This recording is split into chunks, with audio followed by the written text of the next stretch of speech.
Good evening, everyone. Welcome to Around. It's the Bank Holiday Monday, and this is the final edition of the 20 Premier League podcast of the 25-26 Premier League season.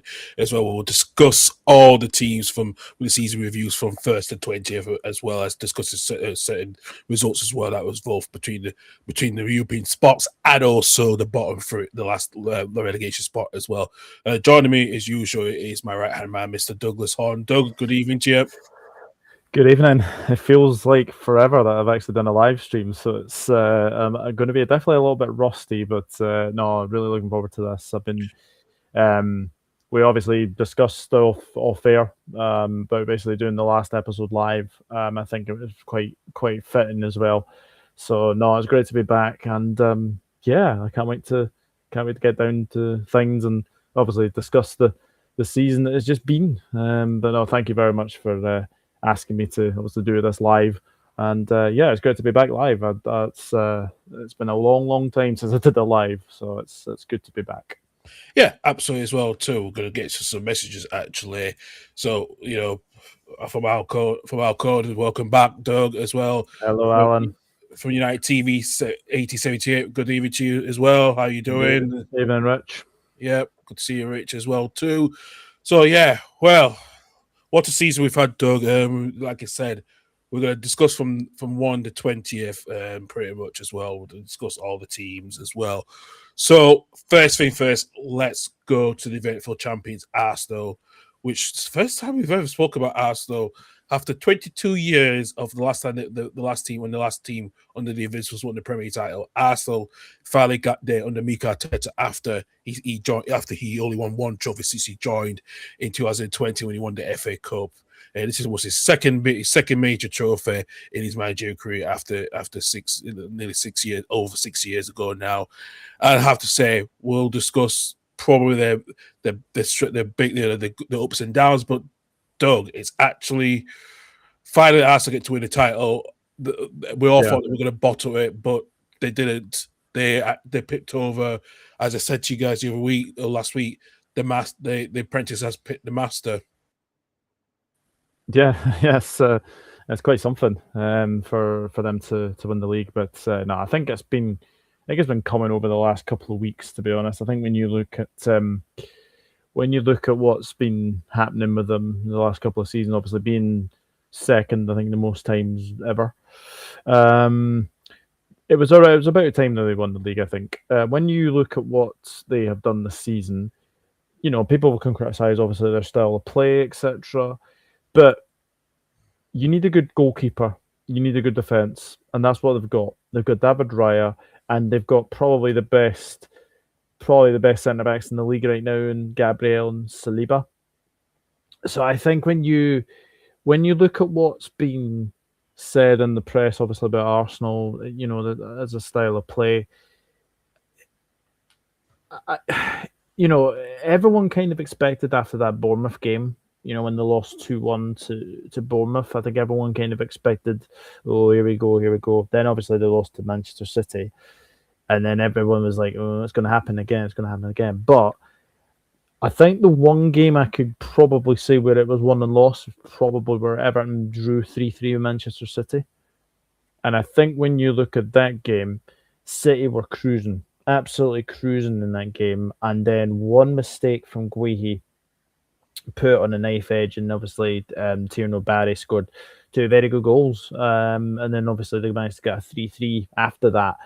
And from then on, it was really plain sailing. I think the fixtures fell kindly into their lap almost. But no, fair play to Arsenal. I think when you look at the squad as well, people say you need a really, really big squad to obviously go and compete in all sort of four competitions. Yes, people can say Arsenal did sort of throw away really the FA Cup against Southampton. But the League Cup, obviously, they lost to Manchester City as well. Obviously, Nico O'Reilly was very, very inspired for that one. There was always a feeling it was coming. Always a feeling that it was going to come. And then, obviously, look, I was in the exact same position in 2019-2020. We won the league without kicking a ball. Arsenal done the same. We Bournemouth drawn with Manchester City. So enjoy it. Doesn't come around very, very often. But they have been the best team this season. Despite of what what people say about obviously their style of play, to basically go the whole season with no red cards and no penalty kicks given against you is very, very good. I think they were lucky. That is very rare. Very rare that's happened. I think they were lucky in some aspects because I think Havertz should have been probably sent off against Burnley. Yeah. But fair dues to them. They are the best team in the league this season, and they've been in the best team in Europe. Obviously, I know they're obviously coming up against PSG, but you've probably got two of the best European sides on Saturday in that final. I think the rightful two are definitely in the final. So, you know what? On a one-off game against PSG, you just never know. But Arsenal have built a spine in that team. And I have to say, for a player who was really criticised when he first came to Arsenal, Victor Gyökeres has actually proven a lot of people wrong. He has. And I think he's the answer for Arsenal. Getting those goals. Yes, he doesn't play week in, week out. That's going to be obvious to happen because obviously you've got Kai Havertz, you've got Gabriel Jesus, you've got Victor Gyökeres there. As well. And then on the left, you've got Martinelli, you've got Trossard. On the right, you've got Madueke, Saka. That is a very, very strong team. Yeah. Now, they're going to probably lose a couple players. There's no denying that. But I think where Arsenal are very, very strong at, everyone says, obviously, their set pieces, they've been fantastic again. But for gritted teeth, the best team this season won the league, and deservedly so. Absolutely. Are they worthy champions? Do you know what? I think I've seen people say that they're the worst champions. Like, there's never, ever such a thing as worst champions. No. So for me, I think they've done a very, very good job. They certainly deserve to win the league. For me, they're very worthy champions. I think they're, they've been the best team this season by a long way. So yeah, they're definitely, if you're the best team over 38 games, you deserve to win the league. It's as simple as that. Absolutely. Let's get into some messages coming in as well. From Guy Richards, he's tally ho. How's the baby? How's the baby? Hello, Guy. Yeah, he's good. He is currently sleeping at the moment. So yeah, he's away down for his sleep. So but all good, mate. All good. And then also from good evening, Nathan. How you doing evening, as well? Nathan. Yep. We're looking forward to have you on the Championship Review when the new season starts this summer. It's good to have Carl back up with us as well. So good to have you on the team as well. And also from Stephen D to say hi, Doug. How you doing tonight? Hello, Stephen. Good to be back, mate. And good to see you in the chat as always. So thank you very much. Yeah, Nathan just realized that his new channel is Richard, and he said sapping in Rich. So yeah, good to have you all guys on as well. Please hit that subscribe button on both our channels and like, subscribe as well for each content as well, for upcoming content in the near future as well. Right, let's go to second place, Doug, and let's go to Man City. And we all had a feeling this was going to be Pep's last season, and yeah, we've seen a huge transition of the players that they've bought in this summer, but again, they've won the domestic double, winning the League Cup and the FA Cup, but another disappointing season altogether, especially in the Champions League, and missing out on another Premier League title in 2 seasons. I mean, disappointing season. I think if you win 2 trophies, I don't think it's really a disappointing season, but I can kind of get what you're saying. For me, I think they just ran out of gas, I think is the safest thing to say. I do think, though, the signs of Guehi and Semenyo were very, very good. I think those two especially, they're going to be very, very good to, they're building for the future, Man City, and I think those two are definitely going to be very, very key players next season. Yeah, I think, look, I think everyone kind of said that it was going to be Pep's last season, and it doesn't really surprise me that it is, really. No. I'm more surprised at the fact that Maresca's taken over. Supposedly. I think it's very much likely. Yeah, but I think if you look at what Man City have done this season, they won away at Anfield. That's the first time in. Now that's a question. When did they last win it at Anfield? And obviously the Etihad against us. That was a long time ago. Pretty much was about 2020-21 season and the COVID season. That's right. Yeah. They did. So, look, Erling Haaland's been the same Erling Haaland. Phil Foden hasn't been his best this season, and I think it's justified that he's not in the England squad.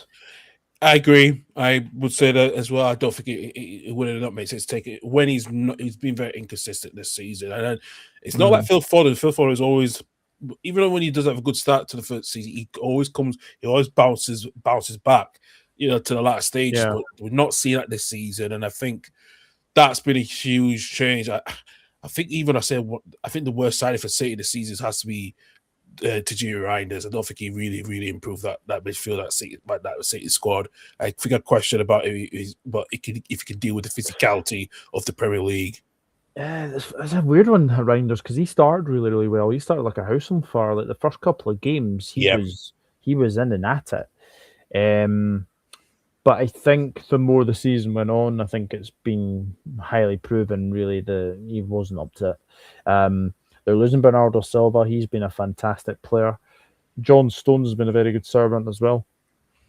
Yes. So I just next season will be interesting. Next season will be very, very interesting with Manchester City. And I think Pep's leaving them in good hands as well. The team that they've got at the moment. Obviously, you've got Donnarumma, you've got Trafford. Obviously, we don't know if Trafford will move on. So, that's another thing. I will say, though, I'm not so sure about Nico Gonzalez as a Rodri replacement. I don't see that at the moment. And it's something I think they need some physicality, more physical than Rodri. I think Rodri's going to probably be going either this summer or next season, or even next summer. I feel that will happen. It depends on, I know you said he was linked back to Real Madrid, but it depends on what's going on with Madrid's situation. If they bring Jose Mourinho back, I don't know I think he's a Jose Mourinho type of player as well, but I think they need a really Rodri replacement. Gonzalez is not the answer, not even Reinders as well. I think that's going to be huge. So, yeah. Yeah, and that thing about Spain naming the World Cup squad without a Real Madrid player. Exactly. Yeah. Nathan's got the point. He's really leaving the right time. I think we're going to talk about next season's City just in a moment, Doug. But as I said, especially with, like you said about Rodri, who does Man City get if because that's going to be a huge replacement to use boots to fill that midfield of seems to be, the main one seems to be Elliot Anderson. I think Elliot Anderson's had a very good season with Nottingham Forest. I think he's a really big target. Does Adam Wharton fit into that category? Yeah, I think he would. Obviously, I'm hoping my club going in for him, because I think we badly need a number 6, but Adam Wharton can play in any midfield. He's a very, very good player, Adam Wharton. It's going to be very, very difficult to replace Rodri, because Rodri is a very, very good player. Yes, injuries have caught up with him this season, and obviously, last season. But one thing I will say, though, Semenyo started really well. I think he will continue to be very, very good. I think the fact that Ghana are in England's group as well in the World Cup, so he's going to be a danger man in the World Cup. And again, Mark Guehi, I think, is a very, very good signing for them as well. But I think it's a change in the guard for me. I think there's going to be a few players that leave. I think when you look at, obviously, Bernardo Silva, John Stones have gone. I wouldn't be surprised to see Rico Lewis go. Wouldn't be surprised to see Savino go. And it's going to be very, very, very interesting to see what will happen with Manchester City. But they are still a very, very good side, with or without Pep. Yeah. But it is not going to be the same. However, I will say this. Maresca is not a bad manager. No. At Chelsea, he just wasn't given the chance. Wasn't given any time to dwell his ideas. And look, winning the Club World Cup was fantastic for Chelsea. But then obviously it ended really, really badly. So I think Maresca is a good appointment. And City will be there or thereabouts. You know, I don't think they'll not. Depends on the summer. Depends on the 115 charges. We don't know when they're going to be announced. I think Stefan Borsens said that maybe next week. Should be right. Yeah, they said some point either this week or next week we'll get the outcome of the 150 charge. The outcome of that, I think that is something. It's going to be interesting, and maybe that might be a breaking news more what happens, because I have a feeling that City will get charged, but they won't be relegated or deducted points. I think it'll be a huge fine. I think it'll be a huge fine as well. I wouldn't be surprised if it is or not. But again, I'm not going to talk about their charges, because obviously that's for another stream altogether. But yeah, I think they'll be there or thereabouts next season. City. I don't think they're going away ever so slightly. And plus, they've got a robot in Erling Haaland. Got a good side there. Nico O'Reilly has been the pick of the bunch for them this season. I think it's really, really interesting to see how well he'll do next season. But Phil Foden's going to get a lot better next season. If he wants to be in an England squad, and obviously if he wants to go to, but not the next summer, but the next summer after that, the Euros. So that's something to obviously be discussed about. But as I said, City will be there or thereabouts next season. Whether they win it or not is another matter altogether. But yeah, they've got a big summer ahead, I think. They do. They have a really big summer ahead.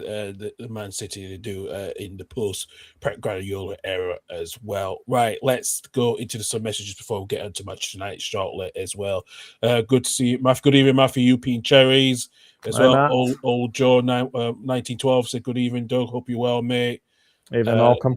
Elevate Escalator 566. So Doug. Hey, Elevator. Oh wow, I didn't realize that. Let's see what happens with 115. I heard about 60 points deducted.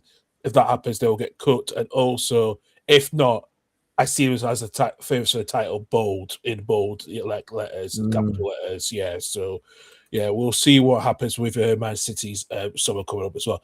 Right, let's go into third place, Manchester United. A game of two halves, Doug. Under the first half of Ruben Amorim was really disappointed. They bought in another big set of players, Benjamin Sesko coming in, and Bremo, Cunha.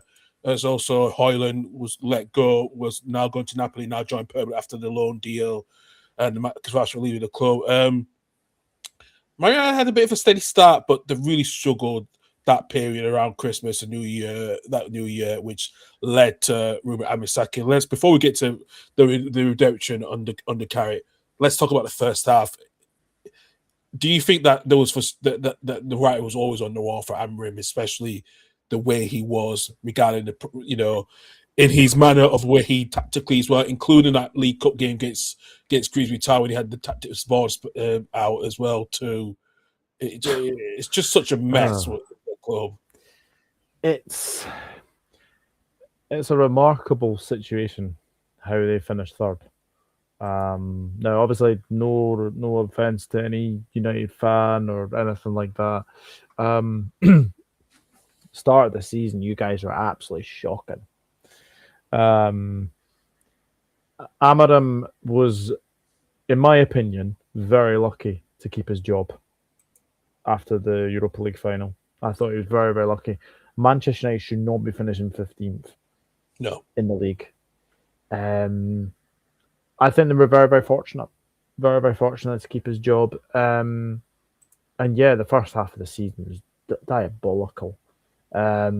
Like, that Grimsby Town result was coming.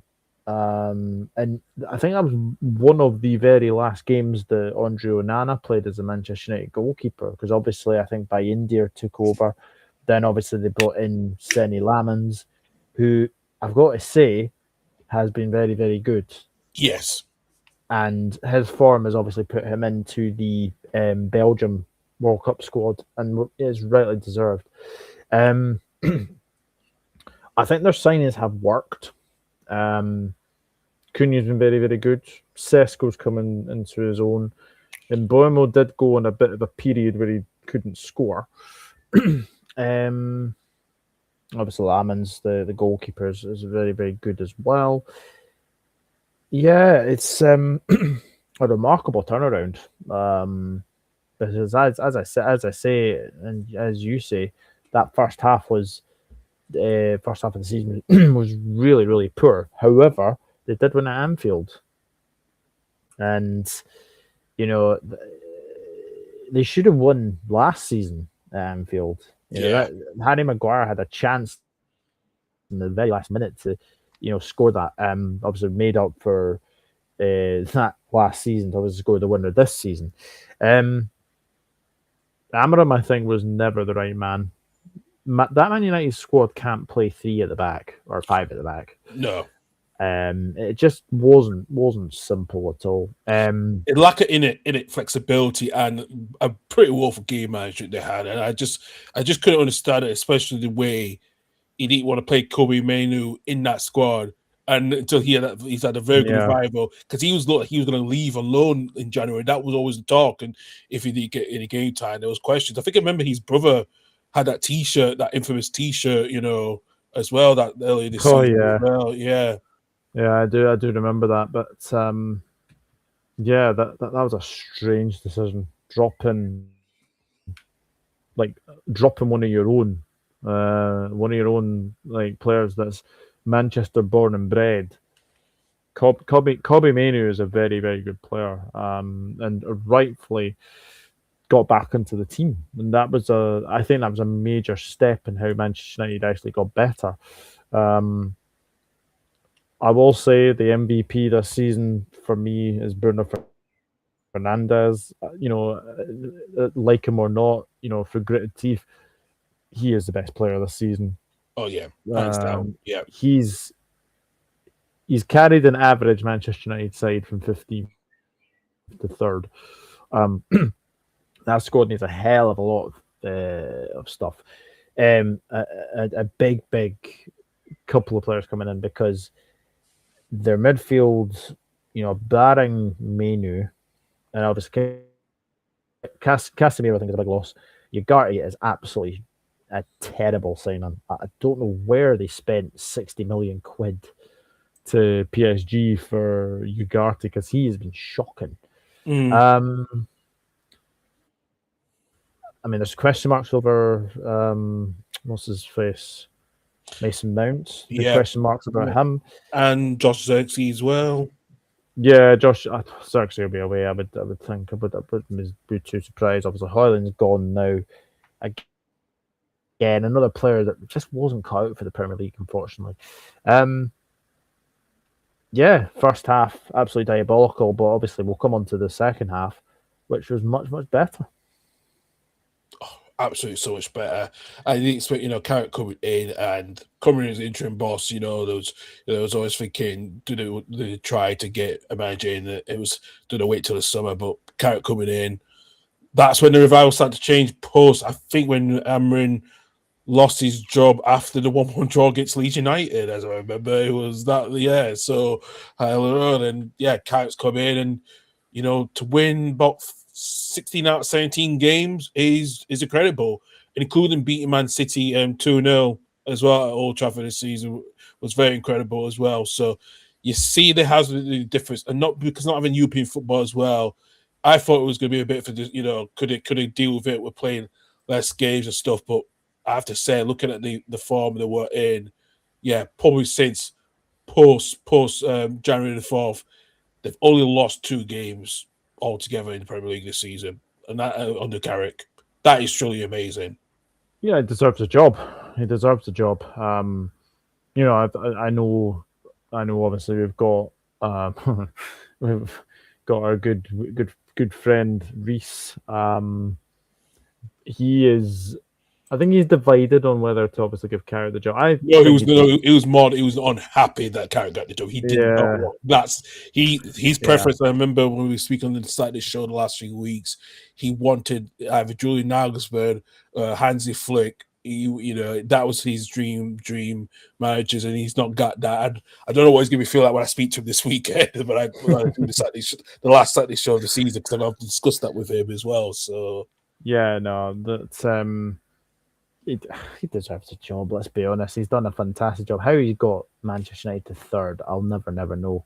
But they deserve it. They deserve it. But yeah, you're absolutely right when you say that they have hardly had many games. And I think they've had 40 games this season, which I can't remember the last time a Manchester United side had 40 games. that's a good question. I think it's more than 2 decades, I would say, before when the Premier League happened. So yeah, it must be. So no, look, fair play to Michael Carrick. Has obviously got United back into the Champions League. Third place is very, very good. Bruno Fernandes obviously got the assist record as well. Fair play to him. He's the Football Writers Association Player of the Year. He's obviously the Premier League Player of the Year.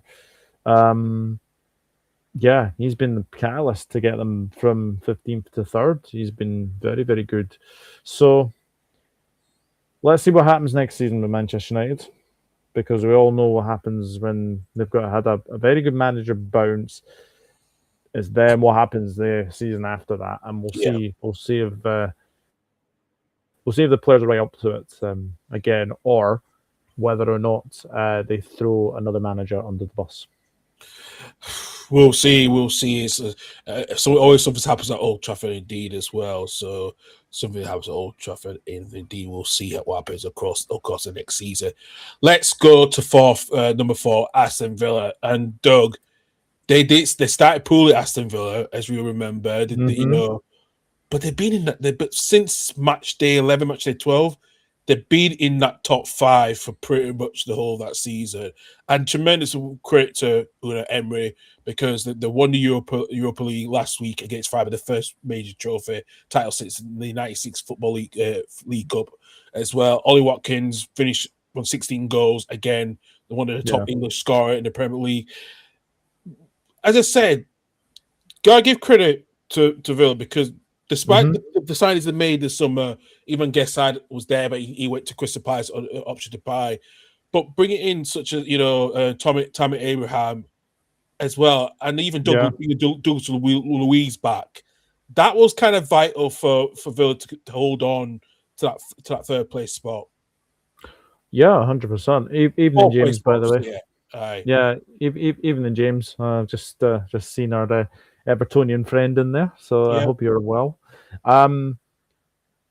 Villa, you're absolutely right. Villa started really, really poorly. What was it? I think it was 2 points from the opening 2 points. 6. Yeah. They're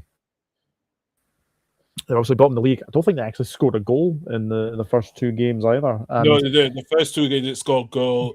I think they had like 4 weeks before the loss, and then after match 11, they went on a really good run, and they were in that top 4, that top 5 spots the whole time since then. Yeah, I think when you look at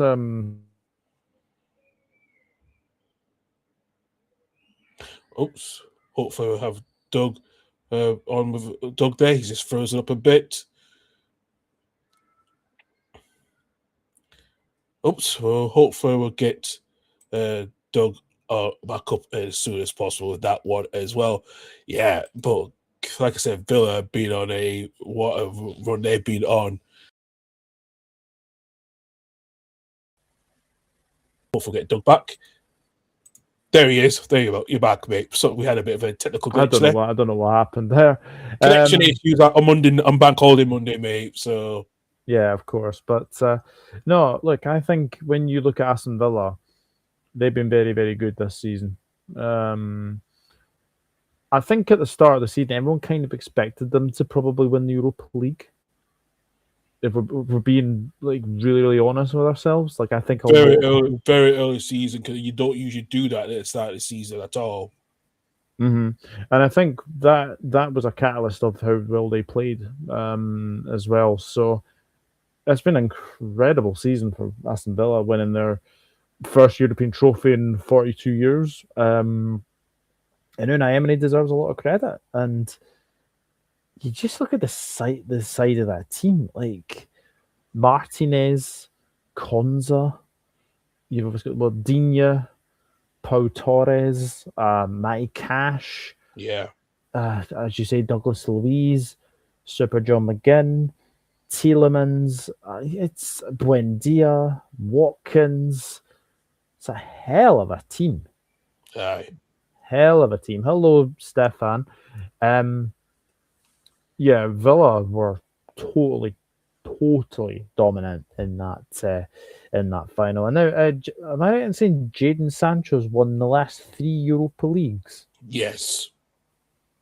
That's crazy. When he hardly ever plays as well. But actually, it's not won the last 3 Europa Leagues. So he's won the Europa League with Villa, but also won the Conference League under Chelsea. Okay. There you go then. There you go. Villa are starting to become a really well-drilled side under Unai Emery. And the fact is as well, he loves winning the Europa League with a side that's got Villa in it. That's true. Sevilla, Villarreal, and Aston Villa. So they have been fantastic this season, Villa. And I agree with James. I say you can safely say Aston Villa are a top 6 side. I'm happy for them winning the Europa League. Great club and great fans, absolutely. They definitely replaced Tottenham Hotspur now as the one of the top and big 6 sides now. 100%. I don't care what Simon Jordan said about this on Talk, so I don't care. I think Villa are more a top 6 side now and a big 6. They're part of the big 6 now. They replace Spurs. I think when you look at Villa as a whole, they've really got a very, very good future ahead of them, and Champions League football is just fantastic. I mean, they beat Manchester City on the final day. And Man City don't lose on the final day that often. That's the thing. They've always been Man City have historically won the last games of the last game of the season win, but this was different. Yeah. I seem to remember the last game that they lost at the Etihad. I think it was to Norwich City. I think it was a 3-2 win. It was, Norwich. Yeah. Mm-hmm. So it just goes to show. But Villa tie Unai Emery down to a new contract as soon as possible. I agree. Because the way he's doing, Villa were fantastic in the Champions League the previous season. Getting Europa League, very, very well done to them. Winning Europa League was even better. And yeah, they've got a Super Cup to look forward to now against PSG or Arsenal. So, well, I'm gonna give you a stat, Doug. Aston Villa is his second highest win percentage in his managerial career. Do you know which is his top?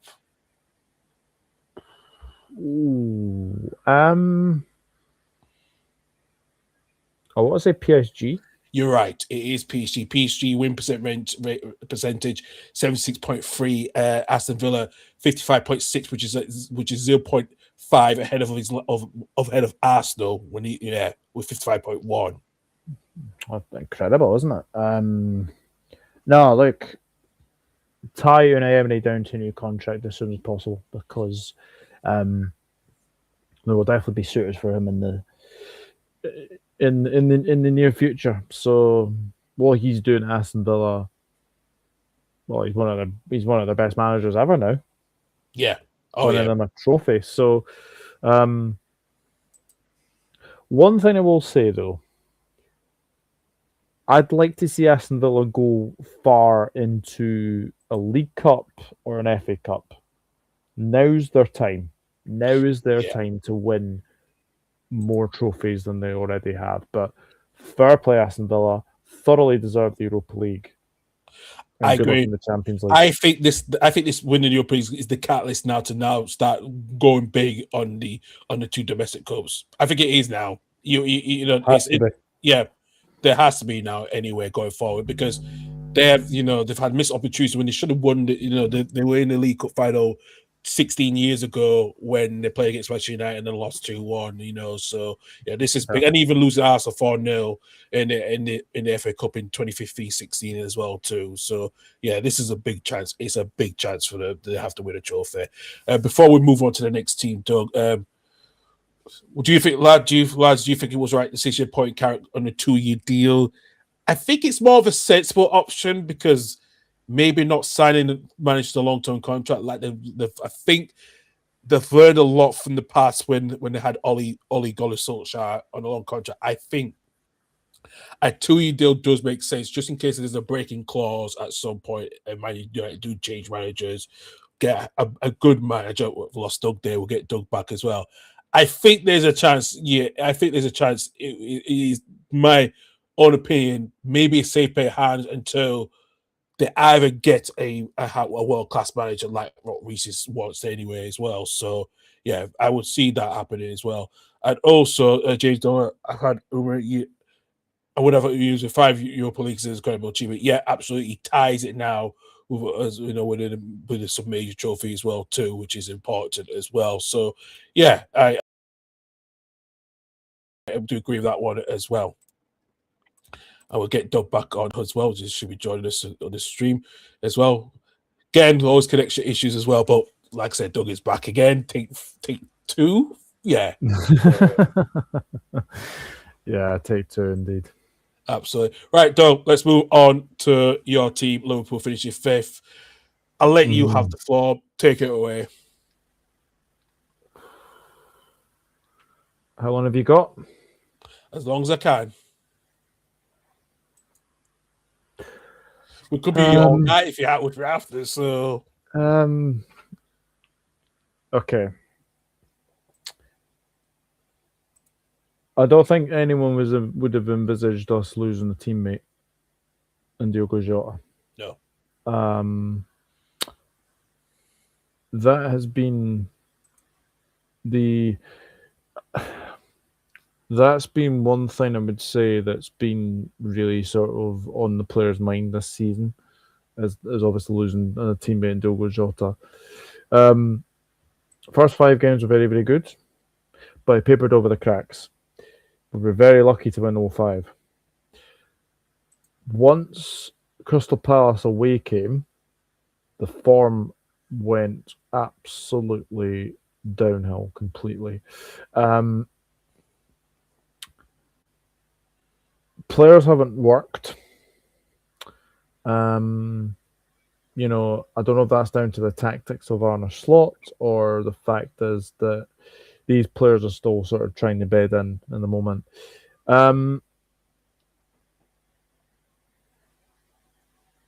It has been a very poor season.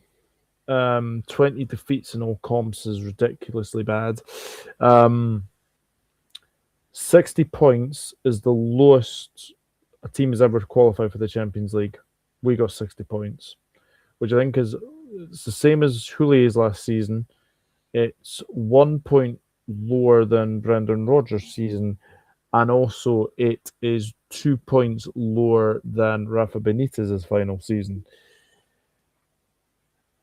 This season has been nothing short but an absolute disaster.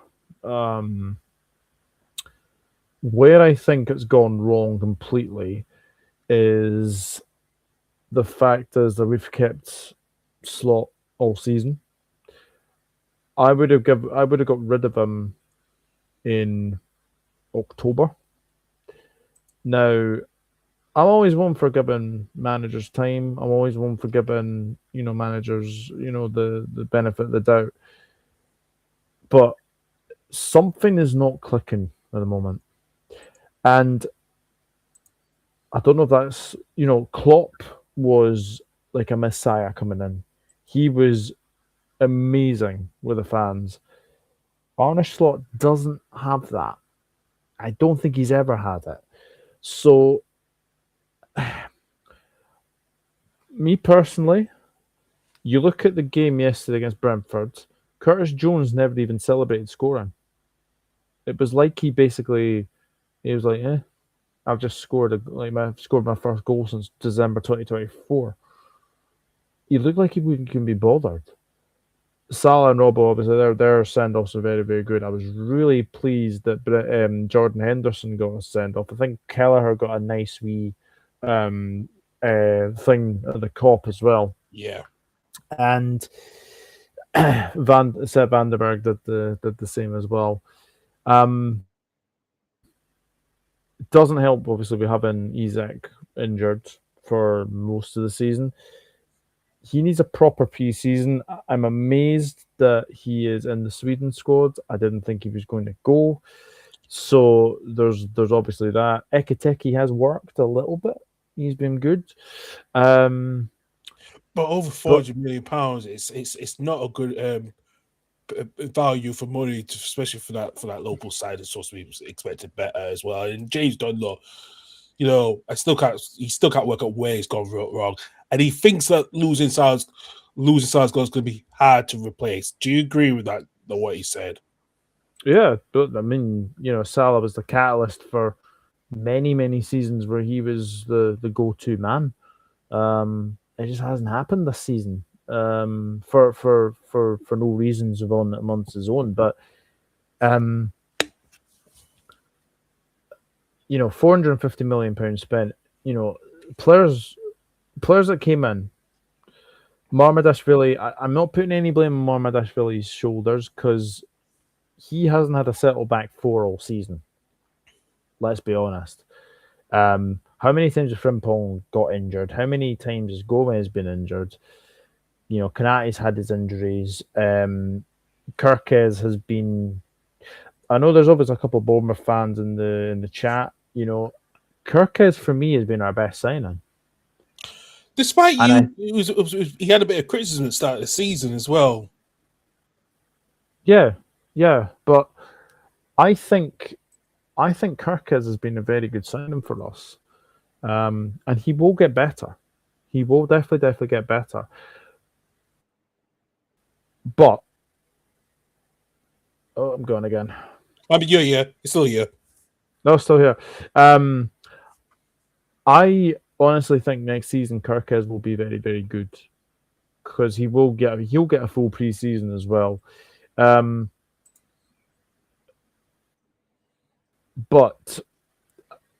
I think for me, it has to be a mutual partner of the ways.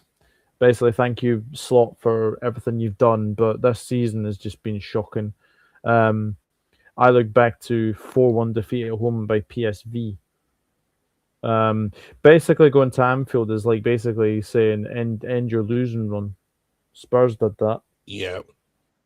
So Chelsea were on a 6-7 match run where they kept losing, and then they come to Anfield and get a 1-1 draw. It's the away form as well. The away form, especially against the top 10, I think it was 1 point that we got. That's not good enough. And it was a away draw against Arsenal as well. That is not good enough. That is simply not good enough. I've given Slot time. I've given him enough. He's got enough credit in the bank. But it feels like we're in a Brendan Rodgers 2.0 situation where he will get a lot of money to spend again. He will bring in new players. If it goes badly, He will be gone in October. Yeah. It'll be the same thing since 15-16 when Jurgen Klopp came in and saved us completely. I honestly think that the ideal replacement for me, and I've said it all along, is Areola. Yes, I did. I remember saying it to you because he's also shot. But just as I heard within the last hour and a half or so, in Italy, very much with AC Milan and Juventus both missing out on the Champions League last night. Yeah. Myself Allegri is now gone, and then now the AC Milan representatives are trying to get Areola in. So that's going to be trying to interesting. Why would you want to go to a club that is in a very toxic situation between the fans, the ultras, and the AC Milan ownership? That's something you need to be very careful of to deal with that pressure. Yeah, he's been linked with Palace as well, which I don't think Palace was ever going to be that scenario. I don't think so. I just feel like, yeah. No, but as James says, we don't traditionally turn on managers. No, you never have done. And this season has been the most toxic I can think of. Probably more toxic than Hodgson.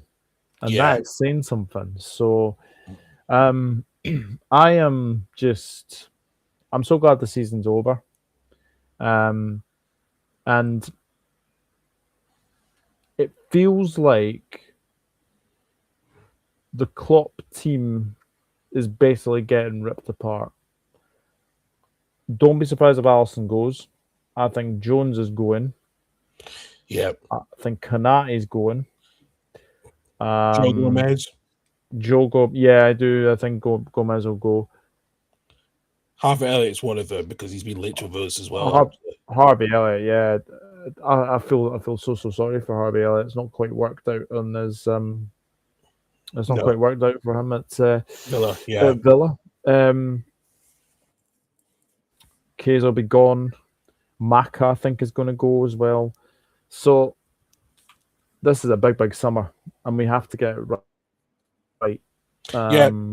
You do.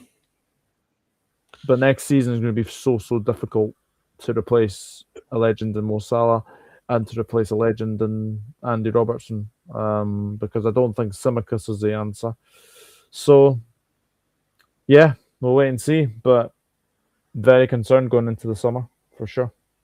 Yeah, very concerned indeed for ahead of us. So if it's going to be, if Alisson does get the sack between now and the end of the summer, but before the start of the new season actually as well. So we'll keep an eye on that. Let's go to the team in sixth place, and one of the surprising teams, really sixth place, is Bournemouth and Doug. What a season! They've lost the entire the back four. Dean Howson going to Real Madrid, Kirkes going to Liverpool, Zabarini going to PSG. Even Otaro going to Brentford for big money, and also losing Semenyo to Man City in the January window. But what a season Antonio Areola's had, making Bournemouth finish in the highest ever position in Premier League history, in the club's history, sixth place, and they're actually now into the Europa League for the first time in the club's history, the first time in Europe altogether. What a season they've had, especially losing a lot of key players in that team. And ending the season 18 unbeaten as well. I think that has to be obviously mentioned as well. They've been fabulous. Bournemouth, absolutely fabulous. Areola, what a job he's done. Came into a Bournemouth side. And didn't start very, very well for him. No. But the more you look at it, Areola got Bournemouth climbing in all 3 seasons. I think they finished 15th, I think they finished 9th, and I think obviously they finished 6th as well. Yeah. And they've actually spent really, really well. Truffert at left back. Yeah, it has to be one of the sides of the season there. He has been incredible. The right winger, Rayan, is it Rayan? Rayan, yeah, coming in for he's been Yeah, he's been He has huge. he's been fantastic as well. Krupi has been a great acquisition. For £10 million they spent in January last year for £10 million. Mm-hmm. Can you see Yeah. him making a big money move to someone like Arsenal? Because there's been links about him, about his future, because he was the top scorer for Bournemouth for 13 goals. For a 90-year-old to be a top scorer for a team that finished sixth, it's incredible. Yeah, it's been fantastic, absolutely fantastic. And the fact is as well that obviously he's not going to the World Cup because I think there was talk of he was wanting to play for France. Yeah, and then he got approached from Roberto Portugal. Martinez for Portugal because he has Yeah. and also he's also literally play for Ivory Coast as well. Mm-hmm. They have So three good national teams you can play for. Actually, it really is. very, very, very good. I'd also say Petrovic. I think has been very, very good. I always had a feeling Petrovic was a very good goalkeeper. He was a better goalkeeper than most of those Chelsea goalkeepers they have. Yeah. Oh, absolutely. Yeah, yeah. So, but no, I mean, Bournemouth winning at Arsenal was really, really good. How now? I'm going to say this now. How is Alex Scott not in the England squad? That's one of those surprising. I would say he should be really in that squad. He should be that name. Should be considered because Alex Scott is, as I said from speaking with Annie, he always knew that Alex Scott will go away to the top. He always knew that, and it's surprising that a big club has not gone in for him because he like you could put likes of Anderson, Walton, Gibbs White in that category, thinking they all should be playing for a big club. And I think Alex Scott is considered, and I thought maybe a Man City or or something like that. And I don't know how he's not getting it. I think it's been he fits in that midfield that England players. And I thought the season he's had, I'm just surprised that Thomas Tuchel's not chosen him. Yeah, yeah, but just going back to Bournemouth again. The Vitality was never an easy place to go to this season. No, it's become a fortress now for them again. It has. They won at Old Trafford again. They are becoming a really, really well drilled Premier League side, and it is really great to see. Now, next season, obviously, they've got to deal with the Europa League, so that Thursday, Sunday is very, very difficult. Yep, that's true.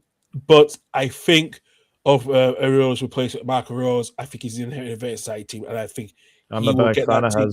And he will get that team to deal with that scenario. And I think that both will add a lot more quality in that squad going forward next season. They're in safe hands with Marco Rose, let me tell you. From watching him at Mönchengladbach, watching him at RB Leipzig, he is a really good manager, and I think he will do well in that with that Bournemouth side. But just a final one on Bournemouth, terrific, absolutely terrific. They're in Europe. I'm just sorry we didn't do the job to beat Brentford, and then obviously for City to beat Villa, because if that had happened, then you would have been in the Champions League. So to be one game away potentially from the Champions League was incredible. But every Bournemouth fan should be very, very happy with the way that they've played this season. And Areola going, but you're in safe hands with Marco Rose, and I have nothing else but to say anything good about Bournemouth. And obviously, I know a lot of Bournemouth fans. Obviously, I know Malcolm, obviously Matt, Craig from Up the Cherries and all departments. All that team. You guys deserve European football, and I'm so happy that you guys are in Europe. So, as I said, I do have my worries, obviously, with the Thursday Sunday thing, but I think they'll be fine. I think Bournemouth have actually got a good squad to actually go and compete in the Europa League. Interested to see what's going to happen, obviously, with their stadium. It's obviously an 11,000 seater stadium. But the good news is it's getting expanded, but I think they do meet the criteria. But because I think you look at the scenario like with what happened with Bodo Glimp, they say we'll meet that criteria, despite Bully had 8,000. So I wouldn't be worried about it too much. I think that should be fine. Hopefully, they can get the corners of the south stand corners, get them off the corners sorted out. And it should be all right to be with that. So yeah. So, but I'm buzzing to see them in Europe for the first time. And if you asked any Bournemouth fan 16 years ago, would they expect to be in Europe? They would say no. They will still be stuck in League Two in the lower leagues. It's an incredible story. It really, really is. Yeah, I've got nothing but respect for the Bournemouth. And yeah, as I said, 18 unbeaten to end the season is just amazing. And they'll go into next season and like they'll take that 18 match unbeaten run into next season. Nah, he's built a very, very good squad. They're in very capable hands of Marco Rose. And if they get some good players in there, they will be absolutely fine. 6th place is fantastic for Bournemouth. And the only way is up now for them, for sure. Absolutely. The way is up for the Cherries indeed as well. And there's no teams the only way is up for is Harry the lads. Is Sunderland finished 7th place there into the Europa League for the first time since 1973-74 when they were in the European Cup Winners' Cup as well. And before we, let's hear from the final time of the season, our Sunderland resident, Mr. Michael Bowers. Take it away, Michael.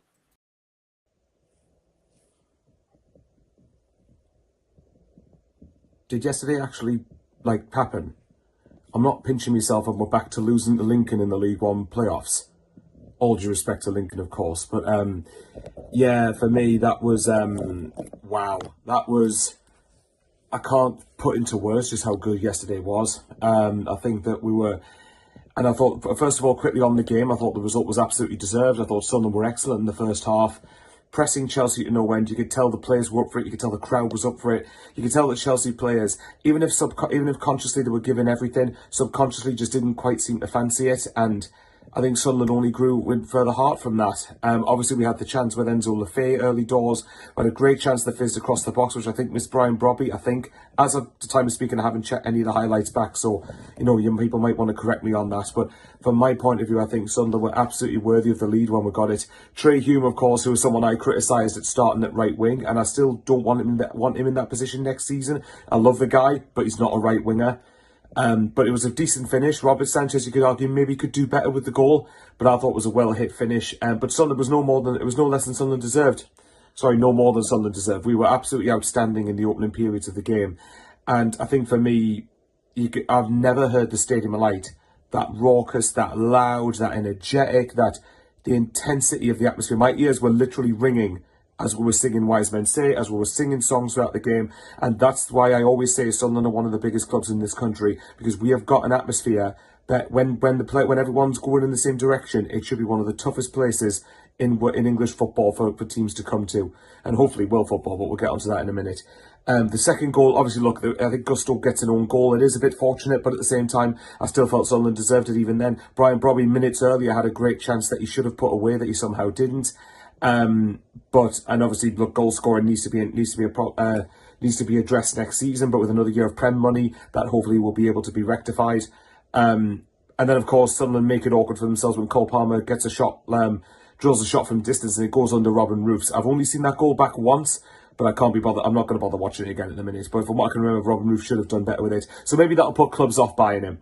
And then obviously we had Chelsea went down to 10 men, which I thought was more than fair enough. And it was the first time this season that anyone has gone down to 10 men against us that isn't in the 90th minute, because Steve Cook did for Bournemouth in November. But apart from that, we haven't had anyone sent off against us this season.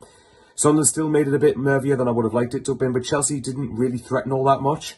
And I think you could tell that they might have thought, well, they could probably do without being in Europe for Xavi Alonso to have more time on the training ground next season. So we'll wait and see. Maybe that might prove to be the best thing for Chelsea in the long run. But from my point of view, I think the noise level, like if you see my own channel, to plug my own video here, my reaction at full time, the rawness of it, the raucousness of everyone around me going mental, was just insane. Like the fact I was amazed that Man United beat Brighton at Brighton, because I thought Brighton, the game was bigger for them. I thought they would be the ones who probably were going to at least get a point. And I was perfectly happy with Conference League, to be honest. I mean, part of me had preferred that, only because I think you could balance the Prem and the Conference a bit better, that you could rotate a bit better in the Conference and still get away with winning games in that competition.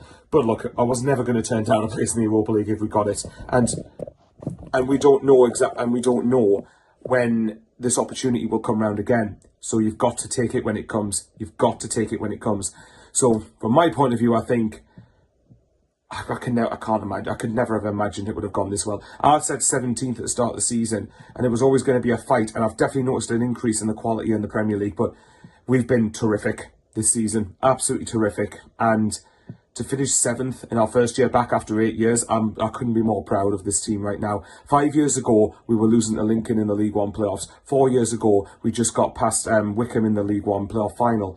24th of May seems to be a happy day now, because 24th of May 2025, Sunderland beat Chris Wilder's Sheffield United. I'm sure Karl enjoyed that as much as I did, beating them in the last minute at Wembley. And then 24th of May 2026, we get Europa League football. The first time we've got European football for over 5 decades, which for a club of this size, I think is really, really poor.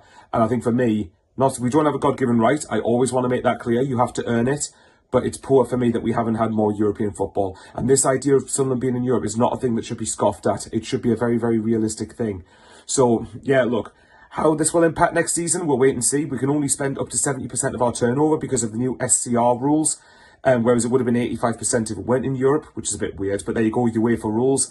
But I think now, next season will absolutely be a challenge. I would take a replica of, say, staying up reasonably comfortably next year to give a good shot at the Europa League. Because it's going to be a challenge. Thursday, Sunday. It will be a massive ask of our squad. But this is where the summer window we need to get it right. We need to get the depth. But let's hope that is the case and that they do manage to do that across the summer. As for the season review, I mean, quickly on my man of the match yesterday, I thought Enzo Lefebvre was outstanding. I thought everything we did came through him. He was tireless, he pressed, he was running around, he was constantly causing Chelsea problems, had a great chance himself in the first 6 or 7 minutes of the game, and we got him for 20 million quid.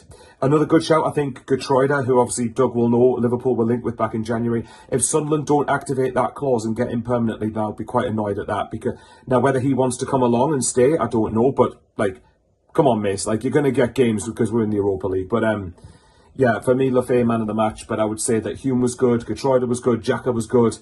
I think we can't fault much in terms of the effort of the team. I thought Wijnaldum was very good as well. So I think, and Nordy as well. I mean, I love this team. And, I've watched so much nonsense and awfulness over the years with Sunderland. Or crap, rather. I was trying hard not to swear, but I can't not swear to get my point across. So for me, I think I deserve this moment. I think Sunderland fans as a whole deserve this moment. And there are clubs that have suffered worse than what we have, but we've been through the mill. So I think we deserve something like this. Quickly, last thoughts on the season as a whole. I think it's got to be a 10 out of 10 season. It has to be. And my shout would be, I can get Arteta winning manager of the season. That's fair enough because of the amount of time. I know Arsenal have had the backing. They've gave him the backing rather. But remember, the amount of time Arsenal won the league, it was clearly a mental block for that team and for that club. So I think Arteta does deserve manager of the season. I have no problem with that. But for me, Regis Labrise has done the second best job.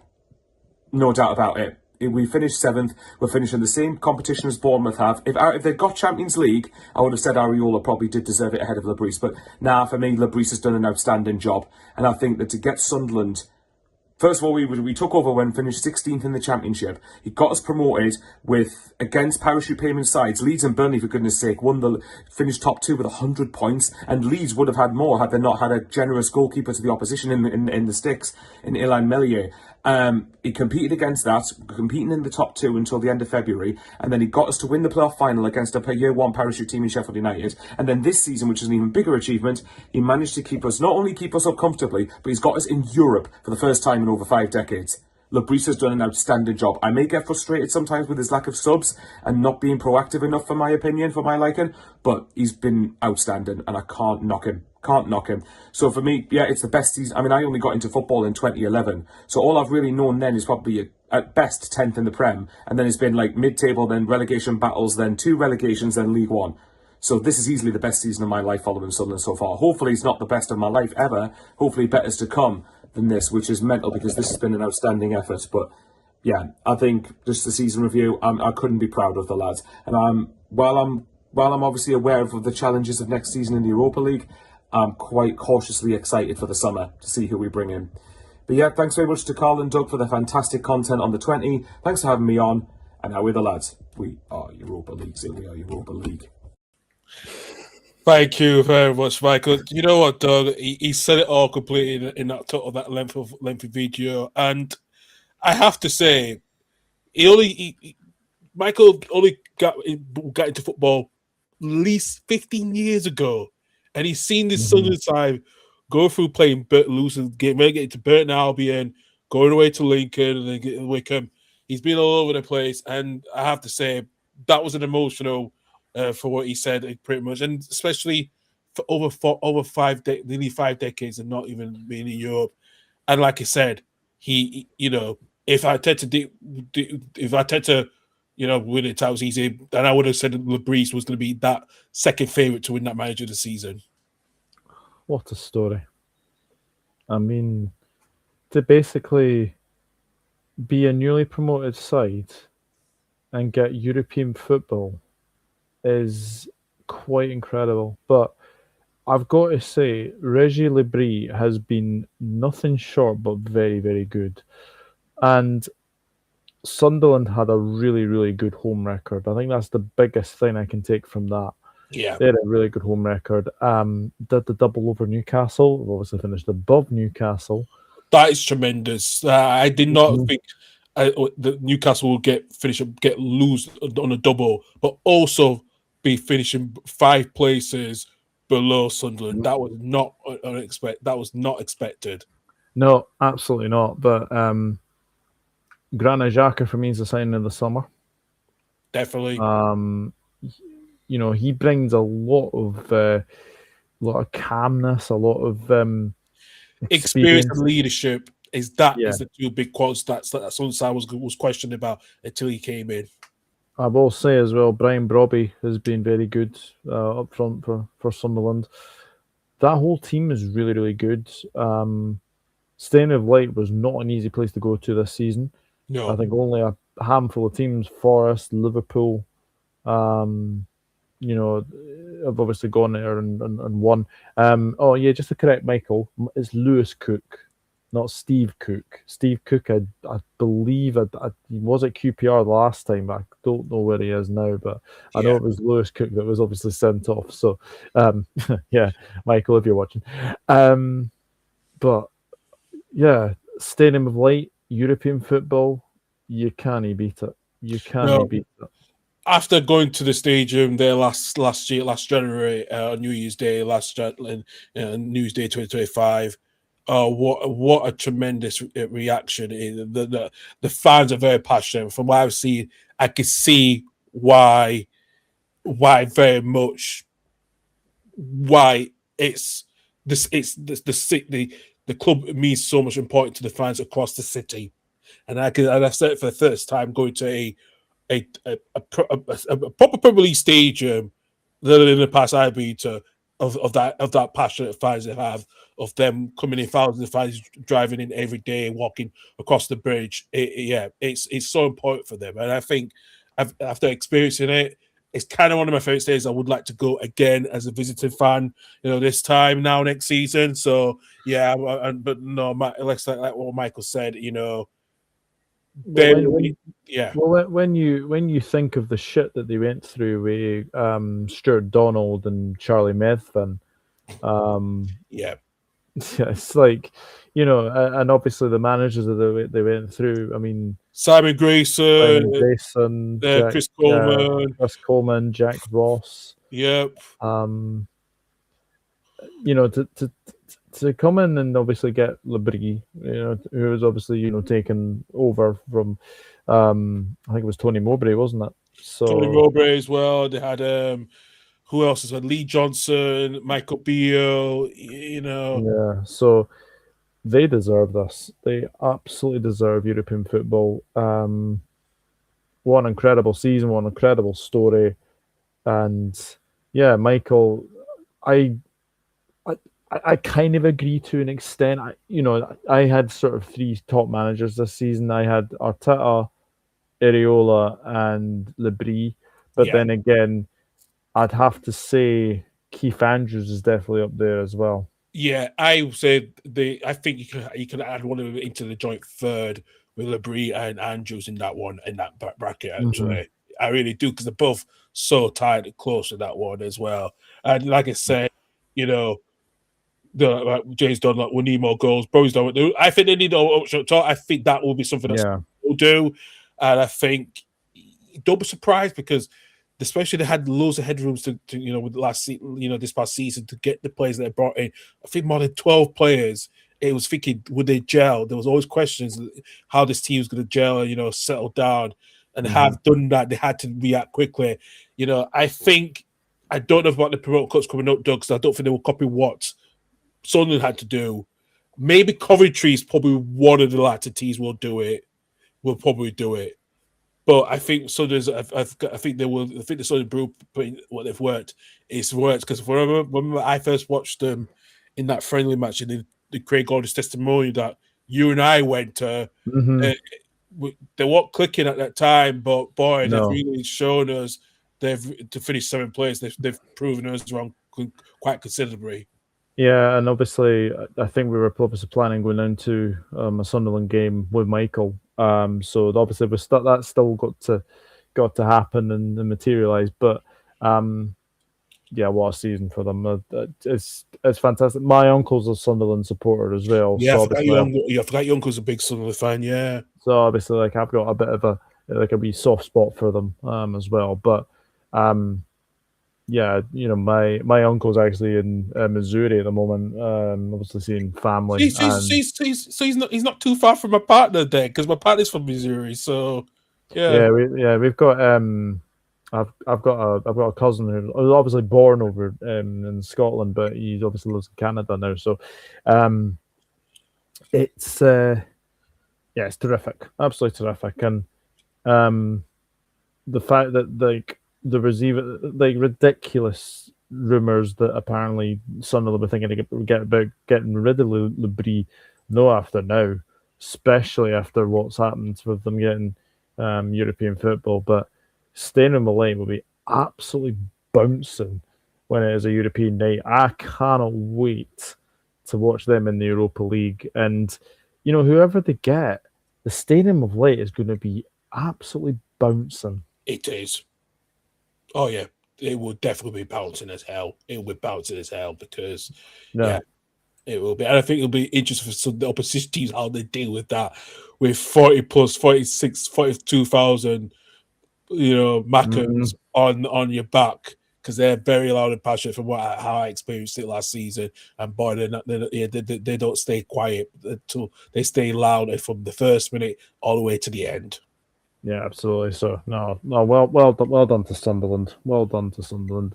Absolutely, thoroughly deserve European football. Yeah, absolutely. So let's go into some match. Hey, Luca, big up. How you doing? Yeah, we're good. Thanks. Anyway, your last one. Not heard from you for a while. It's good to see you, mate. It's good to see you as well. To hear from you as well too.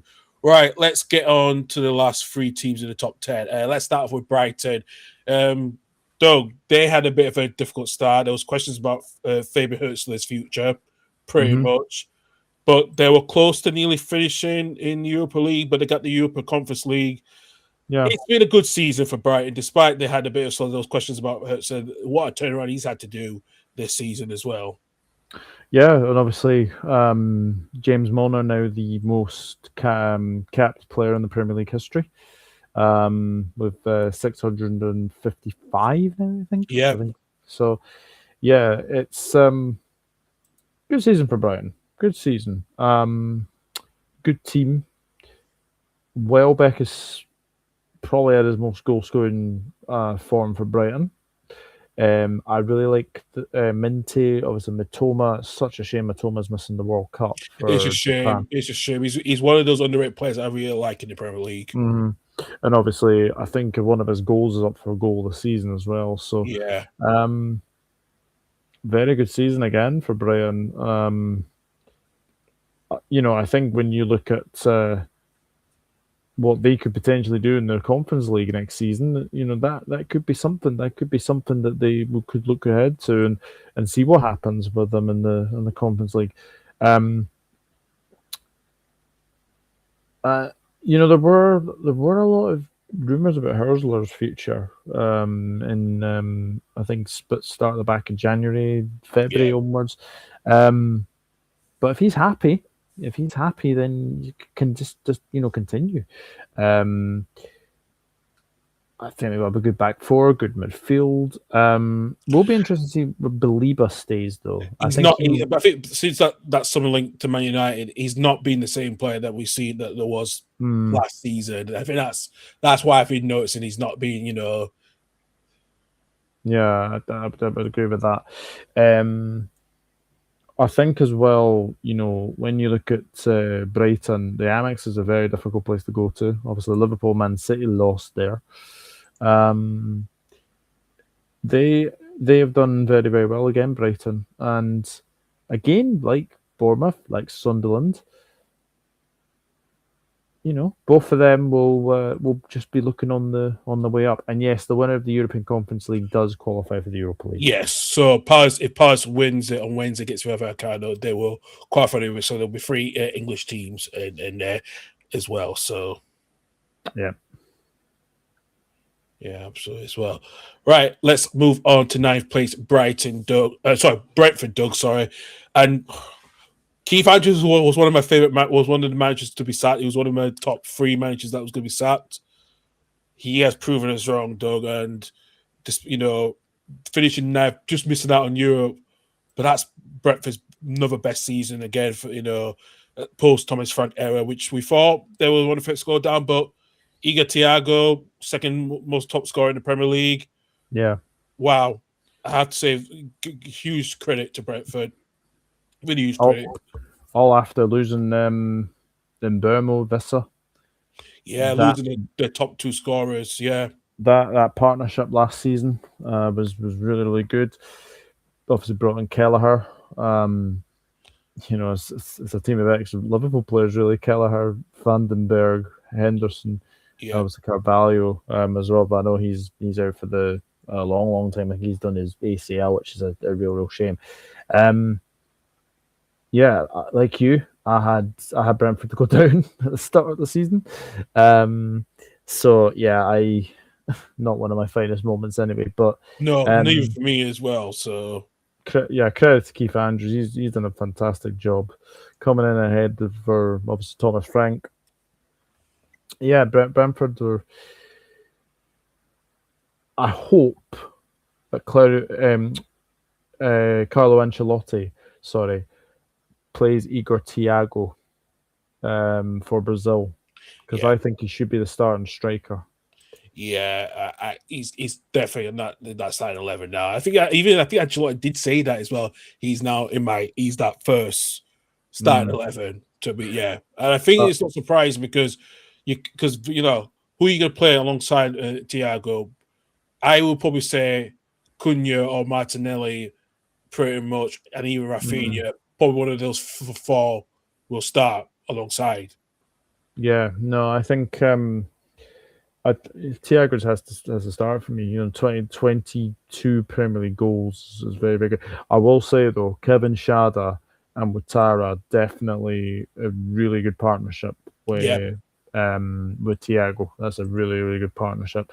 And Michael's absolutely right as well. They lost Norgard to Arsenal. They did, yeah. No, that was a big one as well. Because when Ouattara was going to Brentford, I thought that's a sideways move going from a big money from Bournemouth to Brentford. But what a partnership that has been as well. Like I said with Schade as well. So, yeah. I will say though, Coyote will be one player that I think clubs will go for. Yeah, after making the move to Brentford permanently, I think that people will be looking at him now. Yeah, that's because I think when you look at their right back, there's obviously Aaron Hickey. Now, if he stays fit, he can definitely get a run in this side.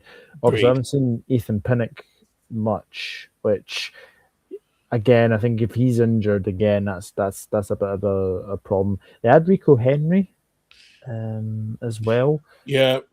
so they've got players to come back. They've got players to definitely come back.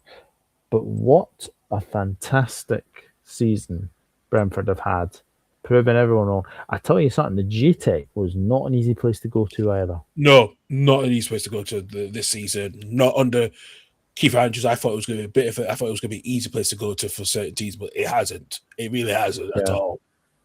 And yeah, Keith Andrews deserves a lot of credit for what he's done because they've been excellent, Brentford, and I've got to say it. They almost did the double over us yesterday. They were excellent. Brentford. Wasn't that first goal they scored at Anfield in Premier League? Because I was surprised. I thought they have scored a goal at Anfield when I heard about it. Yeah, it's their first goal. It's their first goal that Since they got promoted. Wow, that is. Mm-hmm. So no, well done to Brentford. Yeah, I won't make the same mistake in trying to predict them to go straight back down this season. So yeah, but no, well done Brentford. Very good season, and Keith Andrews, big plaudits to him as well. Absolutely. From a good season in West London to a bad season in West London, let's go to Chelsea, Doug. They finished 10th as well. What? This is probably the worst season under Chelsea history, probably since post-winning the Club World Cup. And they've not been the same since then. They've had to, Enzo was in there till New Year's. He got the sack. Then Levy comes in, and then he struggled a bit. And then Karl had to be managing, do two spells. Yeah, especially now with confirmation that Xabi Alonso is coming in this summer. What happened to Chelsea? What really happened to Chelsea? I find it interesting. He's got the role as manager, not head coach. I think that was a signal change that something had to change because I think that's what Enzo Maresca was saying about this situation. What before he got the sack, is because he didn't have no overall control of how he, So I think that's something that was said alongside. I think Xavi was put, something in the ownership, the blue coat ownership had to change completely now, especially no European football now. Yeah, absolutely. That'll help Chelsea next season. But my main question with Chelsea is the money that they've spent on that squad. It's not good enough. Like, no, barring Caicedo and Enzo Fernandez. And Estavo as well, because he's been good. Estavo, yeah. What have they spent it on?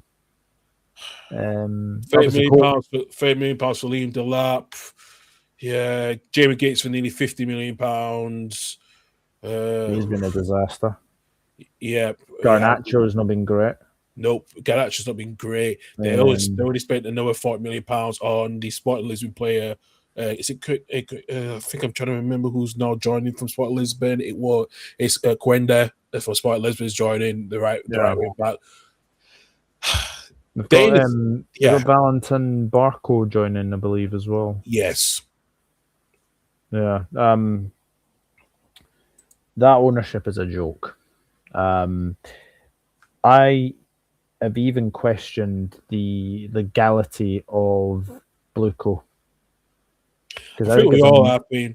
I think it's a money laundering exercise. Like, how do Chelsea lose so much money and yet don't break financial fair play? I think this time, I don't know. I really don't know, though. And that's something I've been questioning as well. They spent over, what, £2 billion on transfer? What are you doing? You're playing Football Manager or something. And it's something I question thinking, maybe this is why I think if they missed out on you, they will lose a lot more revenue, and they have done because they've had no main sponsorship on the shirt for quite a while. It's not since after that, and I think the problem is as well. I think they might have to sell some players this summer as well to break even because I think Xabi Alonso will come in saying we're not going to spend silly money on young players that are not developed enough, and I think Chelsea now moving them all the way to more experienced players in the mid-20s. I think it's the fair bracket. As I said, you question so much, like you said with Blueco. how they've run the club, especially what's going on at Strasbourg when both Chelsea and Strasbourg came together a few weeks ago. And I have to say, Chelsea have been so woeful. The one key games when they lost 3-1 to Leeds United away from home, losing as well to Nottingham Forest just a few weeks ago as well. Yeah. I just don't know how this team is just exhausted, and I don't think they have a lack of strike up front. When you let Nico Jackson go on loan to Bayern Munich, where he was probably your more better striker, you question the style, the play of who's running the club properly. Yeah, absolutely. You've got to. Not also saying that, but for me, João Pedro and Enzo Fernandez has been their best players. Yeah, I think Cole Palmer's had one of those seasons where, again, I think it's justified he's not in the England squad. I don't think he's been good enough. Now, this is going to be a very interesting question to obviously you, Karl, and obviously the chat. We said Chelsea have to sell players. Could one of them be Cole Palmer? I've been thinking about that one. I have a feeling that they will. Along with Garnacho as one of them. I think Delap will probably go back. He's been linked to those for some obvious reasons, but he also has been linked to him. He's still got that Ipswich connection. You could go back and load. I think Delap, Palmer. I think as well, I do agree. Garnacho is one of them. I think Palmer is going to be on that list and they will go. I just don't think they'll fit into Xabi Alonso's style of play. I really don't. Yeah, I think what's going to happen, he's going to probably build a squad around Reece James. Fernandez has been linked to Man City. I have seen that. But again, I think there's a report actually coming out saying that Alonso wants to build around Reece James and obviously Enzo Fernandez, so maybe Enzo Fernandez stays. I think Cole Palmer regretted making that move from Chelsea, leaving Man City. I think he will still be that Man City squad. And I wouldn't be surprised Man United go for Cole Palmer. Neither would I. It's not surprising. I think he's going to be a Manchester United player. I think he will do this summer. I have a feeling he will. Yeah, I think if he obviously has Stefan and Reece, that I do honestly think that will be the time to basically say that Cole Palmer will be leaving Chelsea. So disastrous season, absolute disastrous season. No Europe, and took the words totally out of my mouth, James. Garnacho is a bloody waste of space. Fucking waste of space. He's cancer. Bloody waste of space. He's cancer. No wonder Man United got rid of him. He's cancer. A shocker. He's a shocking player. Yeah. As well. Yeah. So he has a waste of space. So. Absolutely. Right. We finish the top 10. Let's go from 20th to 11th now this time and take it a bit notch. Let's start with the bottom team finish bottom, Wolves, Doug. It's inevitable it was going to happen. The Wolves will go down, especially what's going on with the ownership issues as well. Mind you, turn around with Victor Pereira leaving after miraculously he kept them up last season. Then they really struggled, and even Roberts come in. Is there less to say about Wolves and better? Yeah, I mean, I think Rob Edwards steadied the ship a little bit when he came in. I agree with that one. I think they might struggle next season in the Championship, but I think they're obviously we will come on to another team that's obviously going down, but I think they're probably more equipped for the Championship. Well, that's what I'm thinking as well. I'm just because Andre is just signed a contract extension, so he's not going anywhere. That's huge. That is absolutely huge because I thought he might have been one of the first names out of that team. But, so did I. Yeah. But fair play if he obviously wants to stay on at Wolves and obviously get them out of the Championship. I mean, it's quite incredible actually when you think of Wolves. Matthias Mane is another player. Now, this is the thing though. his first proper season as a Wolves player. He doesn't want to do a delap and leave Ipswich to go to Chelsea. No. So I would stay on. I would stay on. I'm looking at that. I'm looking at that. The Wolves squad. It's so thin. And I'm just worried about. Can they get the players that they need to get in this summer? Because that squad is very thin. It is very, very thin. Yeah. I mean, there's a lot of talk that they were going to be ending up as low as Derby's points total, but it didn't materialise in the end. And actually, it took them to the final day to obviously finish bottom because they actually did have a chance to usurp the 19th place team. So, no, I think from next season onwards, I think Wolves will be okay.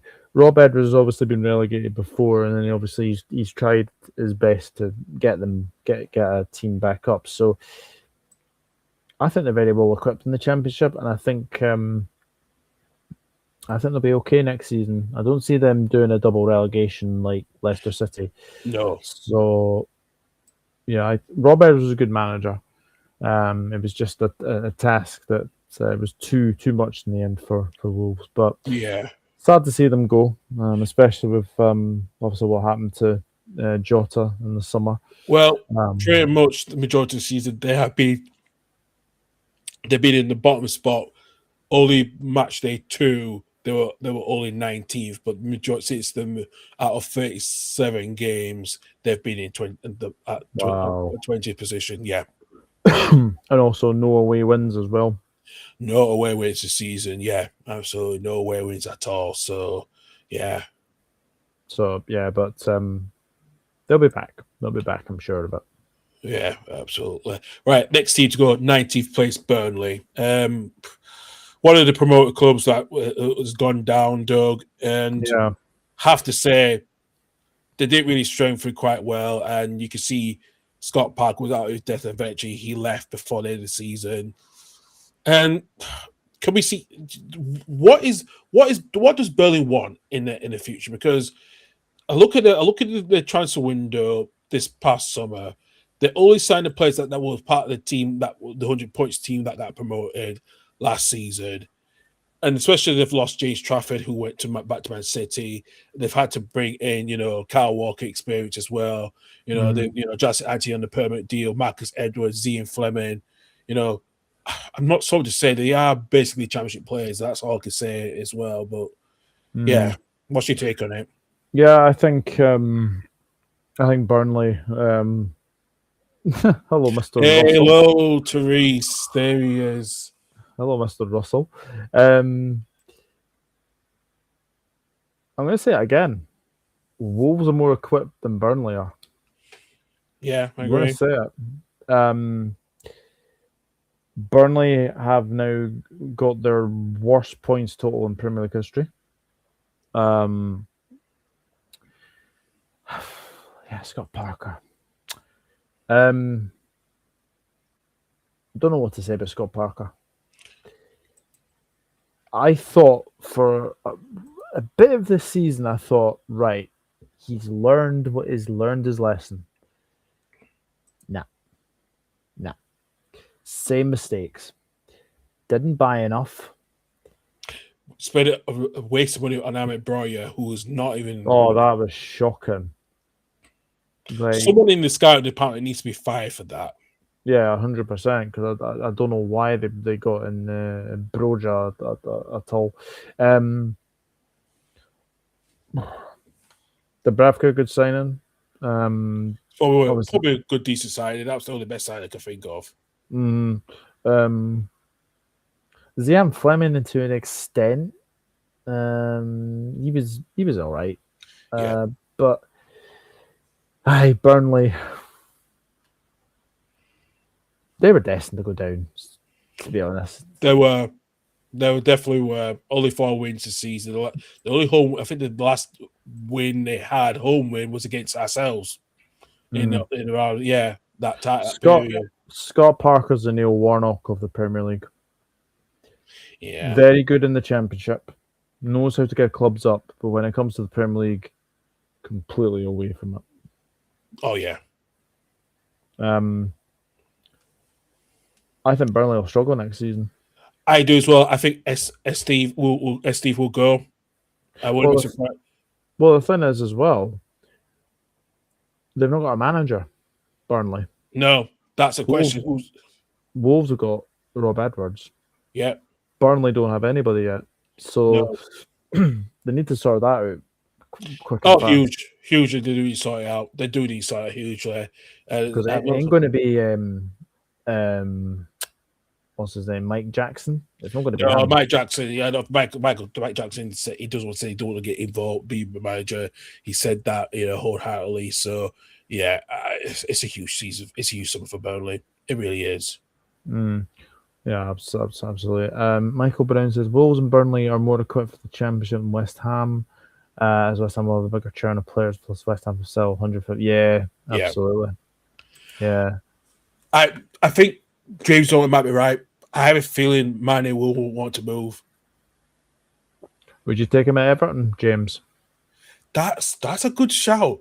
But they got Tyler Dibblin, and also Tyreek George is going to be probably joining a permanent deal now. So Tyler Diblin's a weird one. They just completely went away. Obviously, Tyreek George as well is another one. But if you want someone who's like playing properly now, Matthias Mane for me would be a good signing for bottom half Premier League club, I would say. Yeah, but that's not a bad shout actually. That's not a bad shout. Oh yeah, bloody Wolfsburg could be the relegation players. Bloody hell, Wolfsburg could be. My God! Wow, that's mental. That is very mental. I'm just seeing. I remember when Wolfsburg won the Bundesliga. Yeah, well, Partey have got 8 minutes to try to equalise because St. beat a winning 1-0. St. winning 1-0. St. Mirren beating Partey. Yeah. Wow. Yeah. That's crazy. It's crazy. It really is. It really is crazy as well. All right. James saying Burnley are looking at Bellamy? I was at some stage a couple of weeks ago, but I think Bellery's more tied to the Welsh national team now. I think I just don't see Bellamy trying to split his job. I don't think it's going to happen. It's not going to be Stevie G. That's just agent talk, apparently.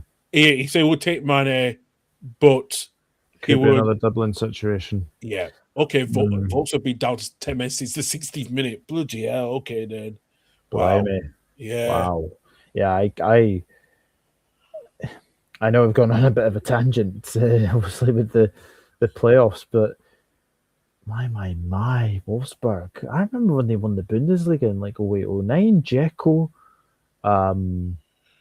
Dzeko at the heart of that strike. I saw that team, yeah.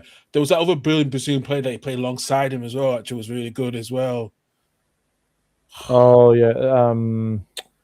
Not my card. No, that's what I was thinking. Zeriberto, that's it. Zeriberto, yeah. Zeriberto and Dzeko up front. I remember that. Yeah. Wow. Yeah, that's crazy. That's crazy if they go down. It's crazy. It just goes Diego, that's it. Thank you, Reese. I knew it's Diego, yeah. Don't forget about that. Yeah. Oh my God. It just goes to show that you're not too big to go down. No, absolutely not. We'll talk about the other team that nearly went down, but let's go talk about the last team that did go down, which is West Ham, Doug. We're hearing rumours this earlier today that Nuno might not want to continue the job, and we'll discuss that another day. But what a mess it has been for West Ham, and it's been coming for quite a while since they tried to pip over the cracks, especially with the ownership situation with David Sullivan. He's not been well liked by the fans, and with Karen Brady. Baroness Brady leaving as well too. It's been a mess for West Ham. It's been coming, especially the atmosphere around the fan. It's been toxic since they moved to London Stadium, but this is more toxic than it has been as well. Gives you a take on West Ham. The the season, especially Graham Potter coming in and Newlook trying to come in as well. Newlook coming in and save the club. Graham Potter, Jesus, I forgot about that. Yeah, how can Graham Potter go from West Ham to the Sweden job? I know that's still, and he's still got them to the World Cup I know. through the playoffs. Yeah, Absolutely mental. Not bad for a team that finished bottom of their group. I know. Yeah, West Ham. Too many players come in. Didn't really gel. No. Tati Castellanos. Castellanos, yeah. Had they played him through the start of the season, I think he would have got more goals than he did. I would agree as well too, because I remember he was linked with Leeds a couple of seasons ago. And I thought, because he went to Lazio. I think his Lazio, he didn't score much at Lazio, but I know he did actually. He scored 10 goals in 24-25.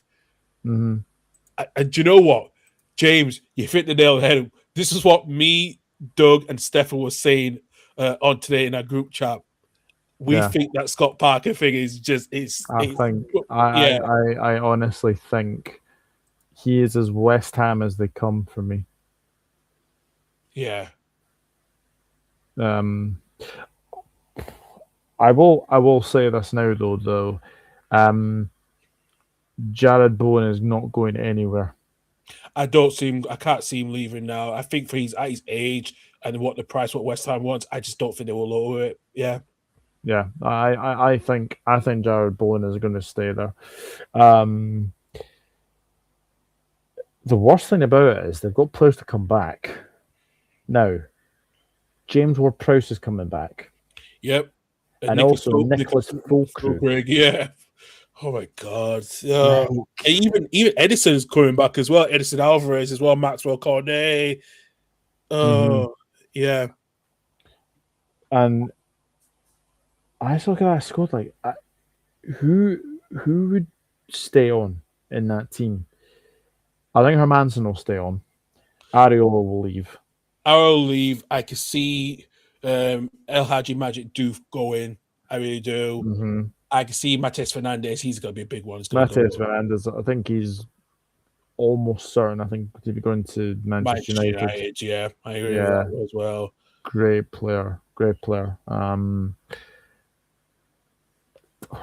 Will they give a Maripanos? Yeah, I agree. I think Maripanos will go. Yeah, and Alvarez will go. Alvarez will go.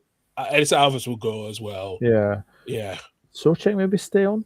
Yes, I've been hearing he wants to stay on. I've seen him.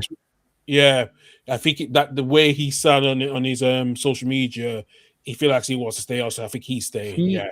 He will score goals in the Championship. I'm pretty sure of that. He will score goals in the Championship. I think he is a really good player, just so check. And obviously we'll see him at the World Cup. Well, obviously, with Czechia. But I look at that West Ham side. Somerville could be an interesting one. Well, he's not coming back to Leeds. He's not coming back to Leeds the way we treated him. I think his attitude. We question his attitude. He burned his bridges. So the way So Somerville will go. Yeah, it's a mess. And as Michael said earlier, that they've got 150 million of assets to sell on. Could be very, very interesting, to say the very, very least. Yeah, it will be interesting. It will be, because I just feel like I think ever since they've not spent wisely after selling Declan Rice, and I think this has been coming the way of recruitment. And I think, like I said, that David Sullivan is being it's been critical, very critical for fans, and it's a question now who takes over the stake. The 25% stake of the estate of the David Gold family. That's going to be interesting who takes that, because Krinsky wants to take that. Yeah, ever since David Gold died, they've just gone completely downhill in terms of recruitment. Oh yeah, Yeah, they have really gone down in terms of recruitment. So yeah, there is. Yeah, And you have to question as well why Baroness Brady left as well. I think I know the reason now because so there was some stories coming out with David Sullivan's recent. He had an injunction that was he had an injunction, so it's been. I think it was lifted for some allegations, which I think now there's been questions about that one now. So we'll wait and see what happens, but it has been shut because I think Carrie Brady had to deal with all the crap that she had to pick up the pieces. So yeah, I think it's been coming. It's been coming, so yeah. Yeah, but also, this is the first season in its 138-year history that the English top flight will have no club beginning with W. I could not believe that when you said that. I thought, whoa, are you? Yeah, 130. There's no team beginning with a W. Bloody hell, fire! Yeah. So that is that is some stat to basically say that, but it's crazy. But it's true. It is true. It's true. It's true. Like I said, I think Brady. I think she got tired so much. I like what Michael's just said. Michael Brown's just said they've wasted so much money on strikers, and they didn't even ruin their careers as well.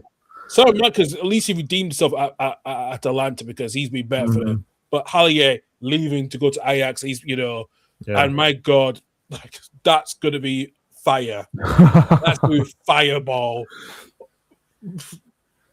I'll say this now. I don't know if it's going to happen, but bookmark this: Southampton Middlesbrough first game of the season. Yeah. West Ham Millwall. Yeah, that's what I was thinking as well. Oh my God, that's gonna be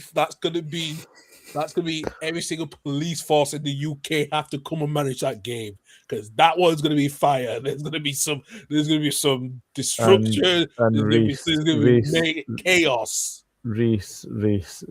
That's terrible. Yeah. Oh God. Yeah. Oh no! I was comment up. Actually, let me see if it. Let's see. One. That one. It's a W for the Oh God. Oh God. I've just seen as well. Hello, Andrew Quinn. Hope you're all right. Apparently, Liverpool looking German sensation Horne. I don't know. Hang on. Horne. I've seen something about that. He's at Heaven Berlin, isn't he? Mm-hmm. Yeah. West Ham Millwall recreating Green Street. Yes. Yeah. That's Elcon. Yeah, I've got it. Kenneth Elcon. Yeah. He's been that Germany, one of the German Wonder Kids that's been talked about quite a little bit as well. So yeah, you need the army for that one. Yeah, for your right, James. You need it. Yeah. Oh bloody hell! This is gonna be fire. There's gonna be fire, and especially at stage of this now. What you've spent £2.5 million rented from the taxpayer. God, yeah, that's going to be helpful. So, yeah, definitely. But listen, there's going to be popcorns for all of us watching that game. Absolutely. But I mean, it's the funny thing is when you actually look at the championship next season, you've got Watford, West Ham, West Brom, Wrexham, and Wolves. Surely. And I mean, surely one of the W teams will go up. Surely, yeah. I know what I could take one of them's not going to go up.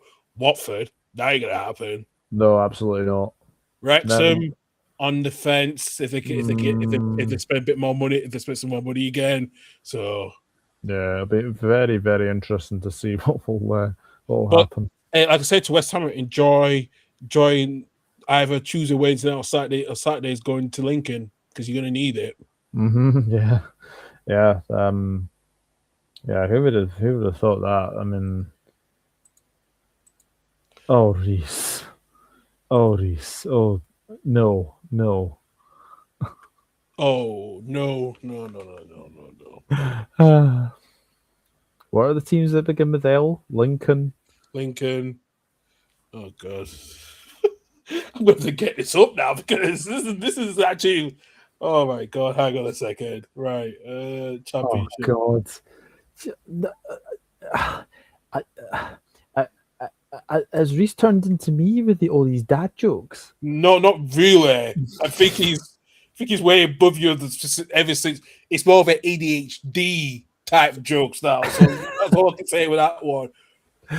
WNLRD. I like that. Let me see. Oops, Let me Daisy. see. Right. Um, So you got Michael. it's only Lincoln's. That's only team. That's yeah. So All right. So Derby's in the Championship. Portsmouth, Southampton, Burnley, Blackburn, Welsh Derby's Cardiff, Swansea, and Wrexham. London Yeah. Derby's West Ham, QPR, Charlton, Millwall. bloody hell. Okay then. Yeah. Tell you something. That's It's gonna be a some championship season. fireballs, loads of fireballs. Let me tell you that one. Fireball. Yeah, that's gonna be that. Yeah, that's definitely gonna be that. Oh my god! Oh dear. Right, let's move on to the team that's just stayed up. Just it could have been banter to see them go down, but stayed up. 2 seasons in a row is embarrassing. Yeah, let's go to Tottenham Hotspur. How have they got so close? It took them to the last day of the season to stay up. Last day of the season to stay up. I mean, no home win until yesterday, and since the 6th of December 2025. Give credit to De Zerbi, because I think he's what they needed. And he's got his £10 million bonus as well. So I mean, Igor Tudor was a total disaster. he was a wank of the way he treated Krinsky as well. After the Madrid game, and Zerbi trusted him. He didn't even want to play Conor Gallagher as well. That's something I was like, yeah. Signings haven't worked at all. no. I mean, what is it with Spurs and taking their tops off when they score before they've not even won a game? I don't know, though. It's like a big relief. That's what it feels like. Okay. I've lost count how many they've got to do that. I know. Like, I remember it was one too many, right? Yeah, I remember we beat Spurs 4-3 at Anfield when Richarlison scored. He took his top off, and then, God rest his soul, Jota scored in the 90th plus 4th minute. Now, I'm in a group chat with a couple of Man United supporters, a City supporter, and a Spurs supporter. He is very relieved that they've stayed up because I've got to say they were an embarrassment all season, Tottenham. Yeah. An absolute embarrassment. Tottenham Hotspur should not be finishing 17th in consecutive seasons. It's just not good enough. Now, with obviously them being, staying up, De Zerbi will get a full pre-season. He'll get chances to get his own players in. It's going to be huge turnover at Spurs this summer, and I can name which ones are going to go. I think Vakayo will go. I think Romero's definitely gone. Oh, Romero's an absolute disgrace. Basuma's is only his last year of contract. He's going. I think Conor Gallagher gets chance. I don't care what Tim Shearer said this morning. But I was for, what are you talking? He should go. No, I think he's, yeah. He's been one of their better players. He also included Xavi Simons and Mateus Tel in that discussion as well. Oh, for no. Well, we don't know how long Xavi and Tel. Yeah, Xavi's gonna be out. Simons is out for. Yeah. So no, there's gonna be huge, and even I think Benta could go, and Richarlison will go. Tel, I think he gets another season, but Colin Murray, he can get going because I'm just Yeah. Oh, Samara have beaten Partick. Yeah, they've beaten. Yeah, that's done. It's full to So we have stayed up for another season. And Reece says, I think they loan Mikey Moore again. I agree. I don't think he gets in that Spurs side. No. It's got to be so much better. So much better. I think next season will be all basically about claiming the table for me. Yeah. As you say, it's going to be a big turnover for sure. I think it's been a mess because of the management upstairs, and especially with Daniel Levy going after the summer transfer window. Yeah, I think Spurs need to stop having this wage structure and start spending big money on players that are worth the wages, because you can't run the club like this much longer. I'm sorry, but the way Spurs went down, nearly 50 years that would have been embarrassment of the last time they got relegated. That's how so much is. I think De Zerbi will have his say. It's like, we need to start spending big now. No screw ups and nothing, because the club needs to change its ways, because they've been running in the Daniel Levy stuff for such a long time, and it's look where it is now. Of the stagnation has gone. It slowly was coming down. And not replacing Harry Kane, not replacing Son. I can name a lot of things, and I think that's been the issue. I think Cole Morani has been a waste of loan fee money. I think they spent £5 million, £1 million. No, it's about £5 million loan fee, and no wonder he's lost himself after he made that big move to PSG. Mm-hmm. Yeah, no, I think. I mean, as I said, they've got to be better next season. Jamie O'Hara. Yeah. Did you see what he said about Hayden Hackney? No, but I would be surprised he says it's controversial. He said he wouldn't take Hayden Hackney at Tottenham. That is one player that will improve your side. Yeah, instantly. I agree. I do agree. I think Hayden Hackney does improve your side. Like, he's definitely going to move on from Middlesbrough. There's no denying that. No, exactly. If you build around James Maddison, then I think you do pretty well. You see, that was another name that Tim Sherwood put and said he should go. That's ridiculous. Why? It's James, Tim Sherwood crying out loud. Yeah. I mean, it's interesting summer ahead for Spurs, but I think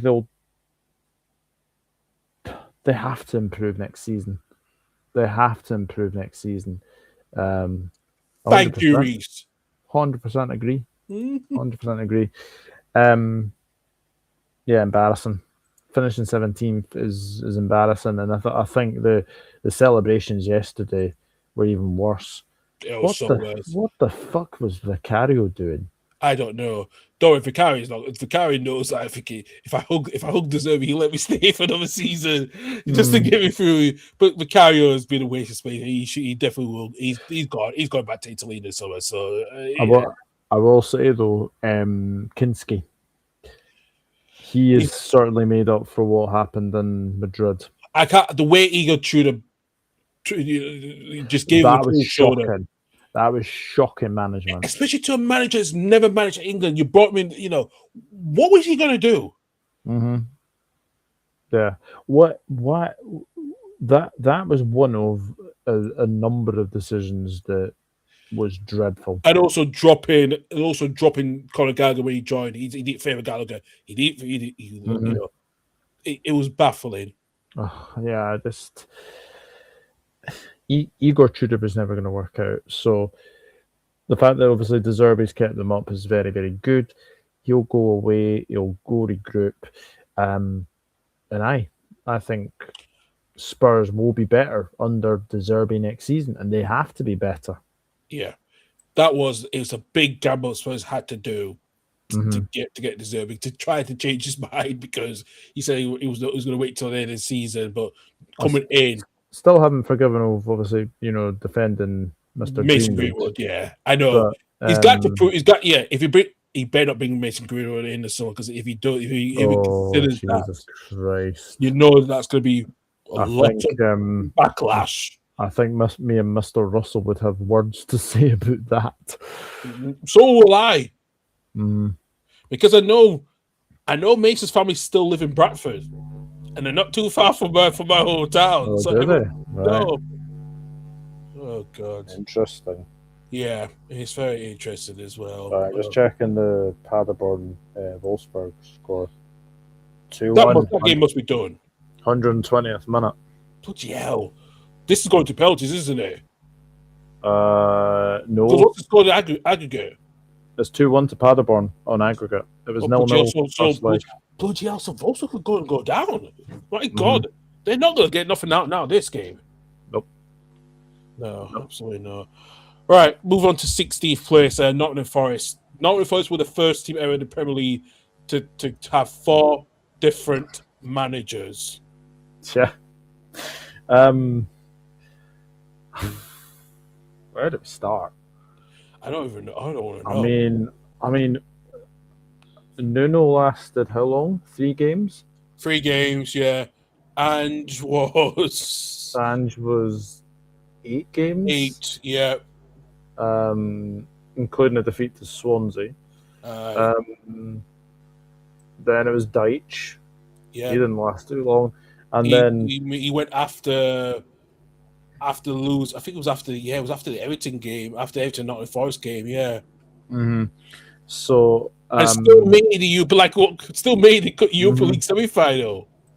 And Vitor Pereira, who obviously, Mariakis has obviously worked with him before. So yeah, very strange season. I will say though, I do think Morgan Gibbs White can feel a little bit hard done by. Thank you. Yeah, he should have been. Yeah, I don't know why he chose over Johnny Henderson over Morgan Gibbs White. I did not get that. Is he their top scorer? Yes. Yeah. 15 goals this season in the Premier League. 15 goal involvements. Yeah, he's been very, very good. I think Igor Jesus has been very, very good. Good side. He's been a good side, especially the missing Chris Wood was out for majority of the season. Yeah. I will say though, you don't need 4 goalkeepers. Nope. Like what the hell? Matt Sells, Stefan Ortega, John Victor, Angus Gunn. Yeah. What? Like, you don't need 4 goal. Well, actually, having said that, Portugal are taking 4 goalkeepers to the World Cup. Exactly. Yeah, they are. So, it's crazy. It's true, actually, because I don't know if you heard, Doug, because Marinaka's got last night. He got so much abuse from his fans because it was a Euro League basketball game last night, and he got hounded by his own fans. Did he have his shirt ripped? Yeah, I heard something about that. Yeah. I mean, I'm surprised. I'm surprised that he can actually fit into that shirt because it looks really bad. In a 27-man squad too, yeah. I question that. How the hell you get 27 men in your squad when Amari Hutchinson was one of the big signings you did put in the Europa League team? Crazy, absolutely crazy. They did miss Chris Wood though. I think he's been a big miss. Igor Jesus is a good sign-in. I think that obviously Taiwo Wonyi is getting better as well. It'll be interesting to see who leaves Nottingham Forest this summer. Anderson's one of them. Anderson, yeah. Does Gibbs White go? I think he does. Oh, 20 minutes. Bloody hell, they chose a 27-man Portugal. I thought it was for. You allowed to do that? I thought it was 26. He was 26. That's what I was thinking as well. So they're going to have to choose one player to. They're going to have to. Yeah. Right. Yeah. So yeah, Anderson Giswa will definitely go. That's one. That's definitely. And Wolfsburg down. Yeah, I agree with that one as well. Yeah. That's crazy. 2009, they were winning the Bundesliga, and now, 17 years later, they're relegated to the Bundesliga. I think Muriel just signed a new contract extension. I think, Yes, he Muriel. has. He did so. As I remember seeing that just last week. So The other thing as well, Milenkovic is a very good signing. yeah, No, like Forest, I mean, 4 managers is ridiculous, and they still managed to stay up. That's going to be a lot better next season for sure.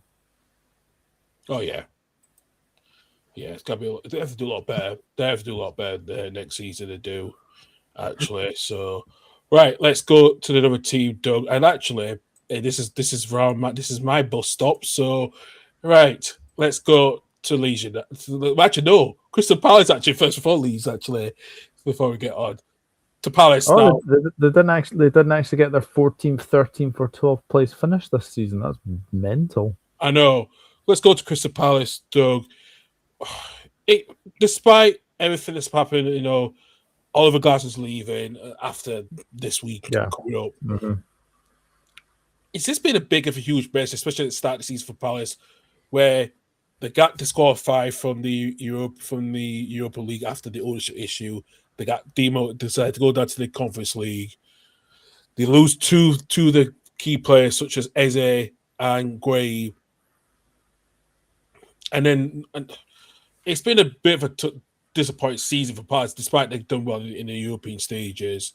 It's been a disappointing season, especially got knocked out by Macclesfield in the 3rd round of the FA Cup. Yeah, they beat us in the bloody Community Shield, yeah, as well. So, no, I think it was very, very good to see that they're obviously getting a chance of another trophy tomorrow. Not tomorrow, Wednesday. Sorry. Yeah. Despite all that, they have a good season. Yeah. I think as well, I don't think they won a game after like a Conference League game. No, or something like that. Yeah. So again, the squad will be very interesting to see who sort of stays and who goes in that game. But if they win the Conference League, then they're very, very good, and then obviously they'll be rightfully back in the Europa League, to say the very, very least. So yeah, look, I think it's I think they've had an okay season. I wouldn't say it's a great season, but if they win the Conference League, and that goes from probably a not so great season to actually a very good season. Yeah, I agree with that one. I do agree with that one, and I think it's really the way they finished low to 15th is surprising because they're not usually in that bracket. They're really not. But yeah, really surprising at all. Right. Oh, actually, before we go, I don't think he's being treated properly at Palace. I think that ownership, you got that ownership issue that does it. And listen, I know Palace like to spend within their means, but in a way, you get someone like him that brought you your first major trophy in the club's history, not once but twice, and you could win a 3rd one after Wednesday. Yeah. Yeah. Do I think he was treated badly? I think there's maybe been signs he's wanting to get sacked. I agree with that to a certain extent. Yes, the way he ripped the club to shreds after when Gray was sold. Yes, the fact that he didn't sell Gui to us when he got that goodbye message video. Yeah. So yeah, I think he bit of half and half. I would say maybe boardroom level or something good for them. Borderline, yeah. But I think Glasner has to take a bit of the blame for that. I think both sides need to take both the blame for that as well. So I think so. Right, moving on to 14th place. Let's get on to Leeds, Doug. Successful season. Yeah, absolutely. Listen, I understand there was a lot of people said that Leeds was going to one of the favourites to go down, and I took that on board. I understand that, especially the signings we had to make. We had to sign players that had physicality and strength. So look, we had a good start first game against Everton, winning 1-0. Then we had a bit of a mixed patch a little bit, and then we were losing so much games, leading up to that point. After losing the Villa at home, those questions was sparkling to get sacked if we lose to Man City badly. Until we were 2-0 down, 2-0 down at halftime. Sparkin made the biggest thing that we did that's kept him in the league job was change it into 2 up front and make them into a back 5 or back 3. And we actually made a difference playing 2 shots up front, and that we were close to drawing that game against City till Phil Rowe scored. Mm-hmm. They were on a very good run by beating Chelsea 3-1 and getting a draw against your boys, Liverpool 3-3. Also beating Palace as well, getting a draw against your guys again at Anfield, join Man United. Should have beaten us that day. Yeah, absolutely, as well. And then, do you know what? I have to say, despite the loads of draws, we had some very good wins as well. And we always knew we were going to be safe. I think where we could see the way to the back 3, and that back 3, we was always going to be safe. I think the sign of the season is definitely going to be Calvert-Lewin. He's been excellent. I think a lot of people questioning when we decided to get. I don't think he was the first choice. For what I remember, it was either him or Wilson, and people saying, Calvert-Lewin didn't score. He only scored 1 goal last season. The season at Everton wasn't the best, and scoring for 12, 13 goals, this season is tremendous for the team to stay up. And actually, and getting a draw against Chelsea as well, where yes, we lost to Sunderland, Man City, Sunderland. The biggest defeat we had was pretty much when we lost to Arsenal 4-0. Actually, that was the only thing other than West Ham yesterday. But it's been a good season for Leeds that be so straight for the tactics being spot on, nearly spot on, just grinding out the draws and that's it. And the winning at Old Trafford since 90, 81, 82. That was big. That was a big win. No, for me, successful season is basically staying in the league, and you've done that. I think as well, Farke deserves his flowers, because I was one of those ones that said earlier on the season that there was a lot of talk about his future. But do you know the one thing as well? You bought well. I think you bought well in the summer. I think we have done. I think Okafor getting 8 goals is survived. Nemke getting 6 goals. I think Biol's is be formidable in the centre back position. Yeah, and Stack has been one of my best buys this season. The way for a European League type player, and actually, I love this social media stuff because he's the jokes. I think that really helped the team just to play less fearful. That's something that was his, and he just made just got him with 5 goals this season as well. Yeah. Are you worried about second season syndrome? Listen, we're all going to worry about the second season syndrome. It's about spend with our means, but getting the right player, getting the right type of players that we need. I think we'll have to build around Ampadu, Biol, and definitely Calvert-Lewin up front. Really is. Big up, Rob. How you doing? I think that's something we will need to do. I think Gabriel Gummerson was a huge upgrade in the left back, better than Firpo. James Justin's been very good for £8 million. Yeah. Oh, Reece. Yeah. Reece, I think depends with because the SCRs now coming in. It's good for. I've seen what Parag Maffei just said in his statement today. We'll have to do well to be disciplined with our spending with our means. So that's going to be the vital part.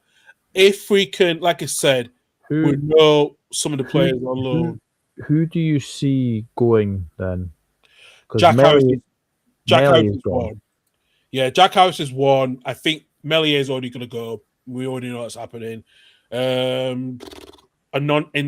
Wilfred Ononto is probably going to go because I don't think he can fit into the system. He's definitely going to go. Joe Peru is one of them. I think Dan James will go as well. It's more likely. I think we'll extend Pascal Strikes. He's got 1 year left on his contract. I think we'll extend it. I think Harrison's probably the one but it could stay or go. I think the other players that's on loan. Depends really if he has a good World Cup. Exactly. I think we'll see Joffrey will be joining Hull City on a permanent deal. Mateo Joseph, and I don't think he's had a future coming back into the squad. Ramazani is the one I would say that deserves another chance under Farker. Maxim Verber is going to go. So I think what we need to do now is we need to be disciplined, but get the right type of players that we did, continue that success, what we did on the players, continue that. I think what we have been hearing in the transfer window, and I know we were, I think the one thing is the centre-back position. And I know we are getting one of the players from Isaac Smith. Do you think you'll go for Harvey Elliott? Yes. I think Harvey Elliott is now got to be that name. It's got to be considered now in that Leeds United, in that squad. I think he has to be played. It'll be a huge upgrade. I think the players we have been linked with one, I would say, and I think we were linked with someone from Union Berlin. And I like the player because I think we was waiting till know what's happened. It's actually going to be Danilo Doki. That we have a chance that we can get him in. Get him in that back, centre back pairing with in that back three. I think he's that physicality we need. So time will tell. We will see, So yeah, but I think we know what we need to do in the transfer. I think we need another goalkeeper. I think Dallo will sign another contract. I think Dallo will sign another year contract. Yeah, he's been good. He's been good, especially with obviously Lucas Perry being there as well. So we've got two very good goalkeepers there. Yeah. So we need a goalkeeper. We'll need another centre back, which we'll do. Another midfielder to suit alongside, because Gruev is going to be leaving. I think Tanaka, he questioned himself if he was good enough because he's never played in the top flight before. I think Tanaka's still good enough. I think we need a backup for Gruev to play alongside with the midfield, and I think we need someone to play alongside Karl Lewis or upgrade Karl Lewis, play alongside him as well. So those are the big ones we need to do this summer. Yeah, and I think what Michael's just said, we wouldn't pay £35 million. More than that. I wouldn't pay Harvey Elliott £35 million, more than £35 million. It's definitely lower than that. I've not heard. I've heard a lot less. I've heard a lot less as well. I've heard a lot less between. And I do agree with. I do agree with. I think another two centre backs, 2 to 3 midfielders, another striker. I think that's something that we'll need to do. And I think that's why Leeds are going to be more disciplined. I think if Farker gets the back, because he should be backed out because he's in his last year of his contract now. Yeah, he needs to have the back because that 3-year project is now done. He needs a new project long term to guarantee him. If Farker does go, then you have to bring a manager in. You got Thomas Frank available. Big Ange is still out available. You need to make those decisions now. Of if Farker goes, you need to have a plan in place. But I think Farker will be there next season.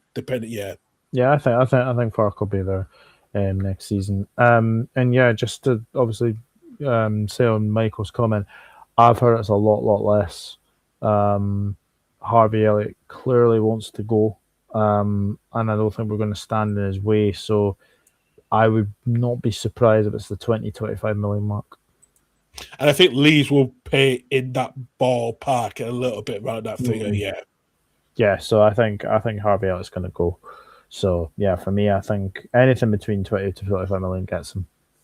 Absolutely, as well. I agree with that as well too. Let's go to 13th place Everton. The first year in the new Hill Dixie Stadium, they had a chance to get to Europe, but it's been disappointing for Everton, especially in the new home. They're not being familiar about home. Disappointing end to their season because I think it was a season full of promise. I think you look at what happened to them. Obviously, moving to the Hill Dickinson. obviously we did the double over Everton, so that was a good thing. But Jack Grealish was a good signing, until obviously he got injured. It'll be interesting to see what happens with him this summer. I don't think Everton will pay that £50 million for him. Hmm. No. No, I don't think either. But Dewsbury Hall's been a very good signing. I think he was really, really good for them. Obviously, Dai, we all know about. Beto, I think, came into his own this season. There was questions about his future because he was linked with us this summer as well, this past summer as well. But yeah, he came a little bit better than I thought it would be. So yeah, so there's obviously that as well. So no, Everton they're a good side. There's no denying that they're not a good side. So yeah, I think it's going to be a very, very interesting summer ahead again for David Moyes. I've seen Everton fans wanting David Moyes to go. So have I. I've heard that as well too. And they got the things to go of rich owners. I think if they give him another good quality players, like what we said, at least 5 players. I agree. I understand Reece says will be, Thomas will be a bad move. I can understand that. Actually, but I think keeping Farker to spend, because I think Farker deserves to have another go to spend big money now because he's now proven he can do it. But like going back to Everton, I think Everton have got rich owners. They have the money, and they should be charging for European football next season, and they need to. Yeah. I think the move with Tyler Diblin is baffling because he's not been around much in the squad. I think Moyes didn't want to put pressure on him to he needed time to bed it in to a new location because he's moved a long way from Southampton to Merseyside. So that's for a young player like and also they have the most bizarre red card of the season. Yeah. That is Idrissa Gana Gueye sending off at Old Trafford was just bizarre as anything. I think everyone won that game as well, didn't they? Yeah, they did. Yeah. So to win the 10 men was quite something, but yeah, I think Everton fans can be a little bit disappointed with the way their season ended, but it's still a very good season for me because they were in the sort of the doldrums of potentially going down a couple of seasons ago. But Moyes has definitely steadied the ship, and I think if they give a good go of themselves in the market, I think they could be maybe top half. I think Leeds are going to be the 2 interesting clubs now of what they do, and I think that's why I would say I think that at the bottom side, other than the Spurs, I think it's going to be interesting what Everton Leeds do in the transfer window of getting the players. Yeah. I think Everton will spend at least roughly the same ballpark as us as well. So I think it's going to be interesting what happens. Yeah, definitely. So right, we've got 2 teams left to go as well, and Jason, he does need proof for he doesn't want. Yeah, that's 100% agreeable. I agree with that one as well. Yeah, I agree with that. So obviously, I know James doesn't call for managers' heads anyway. So no, it's that'd be stupid to get rid of David Moyes. Absolutely stupid. Yeah, it would be as well. Actually, right, we got 2 teams left. Doug, let's go to Newcastle, and this was a disaster for Newcastle this season on the transfer window, especially with the Isak drop saga as well. Yeah, that's actually a good point. It could actually work at Everton, actually. It could, yeah. Yeah. But going to Newcastle, disaster season for Eddie Howe. You know, they wasted £55 million plus on 2 players, one for Elanga, Wissa, who was barely fit at all. What can we say about Newcastle? Because this is a season now when your rival, your nearest rivals finish above you and did the double as well. Yeah. You've just probably said everything that has to be said about Newcastle. I can't see for the life of me how Eddie Howe continues as Newcastle manager. I'm surprised he's given another chance for the next season. I'm very surprised. Very surprised. Very surprised. Alanga is a waste of space. Yeah. I just do not get that signing at all. No. Why are they playing Voltemada as a bloody midfielder? That is the one that's still baffling me as well. It really is. Because he, no doubt about it in my mind, but Nick Voltemada is probably going to be the starting striker for Germany at the World Cup. Or Kai Havertz. That's why do you think Nagelsmann would be scratching their thinking? Why is he playing you? Why is Eddie playing you in the attacking midfield?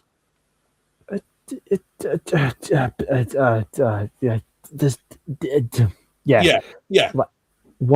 Why are you playing a striker that you bought to score goals in midfield? It doesn't work. Although to be fair, I don't think he's quite recovered from scoring an own goal in the Sunderland. No, he's not recovering from that. That was, I think he's struggling. I have to say, I just look at this Newcastle squad.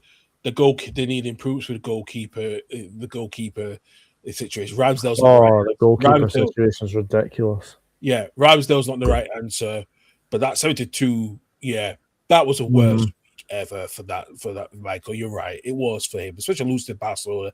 And they did the lead in that game as well. I know they did. I remember it so well. Yeah. Oh my God. And they also had 4 goalkeepers in Newcastle squad as well. So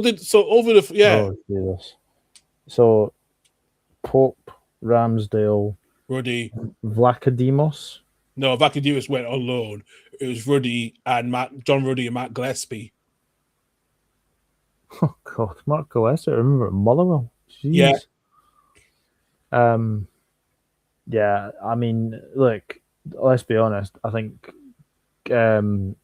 What's his face? Tonali's going to leave. Yeah, Tonali's a big one, and even and Anthony Gordon is going to go to Bayern Munich. We could just see. What has happened to him? I don't know. I think there's been some How did he get in the England squad? By the way, don't ask me why. Do not ask me why. How? I do not know. Listen, I think the problem is the way they was talking about him, when he had that injury. I forgot injury. I don't believe there was an injury. I think there's some situation. I think there's been a fallout. You know, I think Gomaris will stay ahead of Tonali because Gomaris will probably stay. Gomaris is adopted Geordie. There's no, But Anthony Gordon, like, I think. Was there a stat going around that he had 1 goal from open play for 18 months? Yeah, that's not good enough. No, I don't know what Bayern Munich. Why Bayern looking at him? Why? It doesn't make no sense. So the only way I can see Gordon going to Bayern is if Diaz isn't going to go.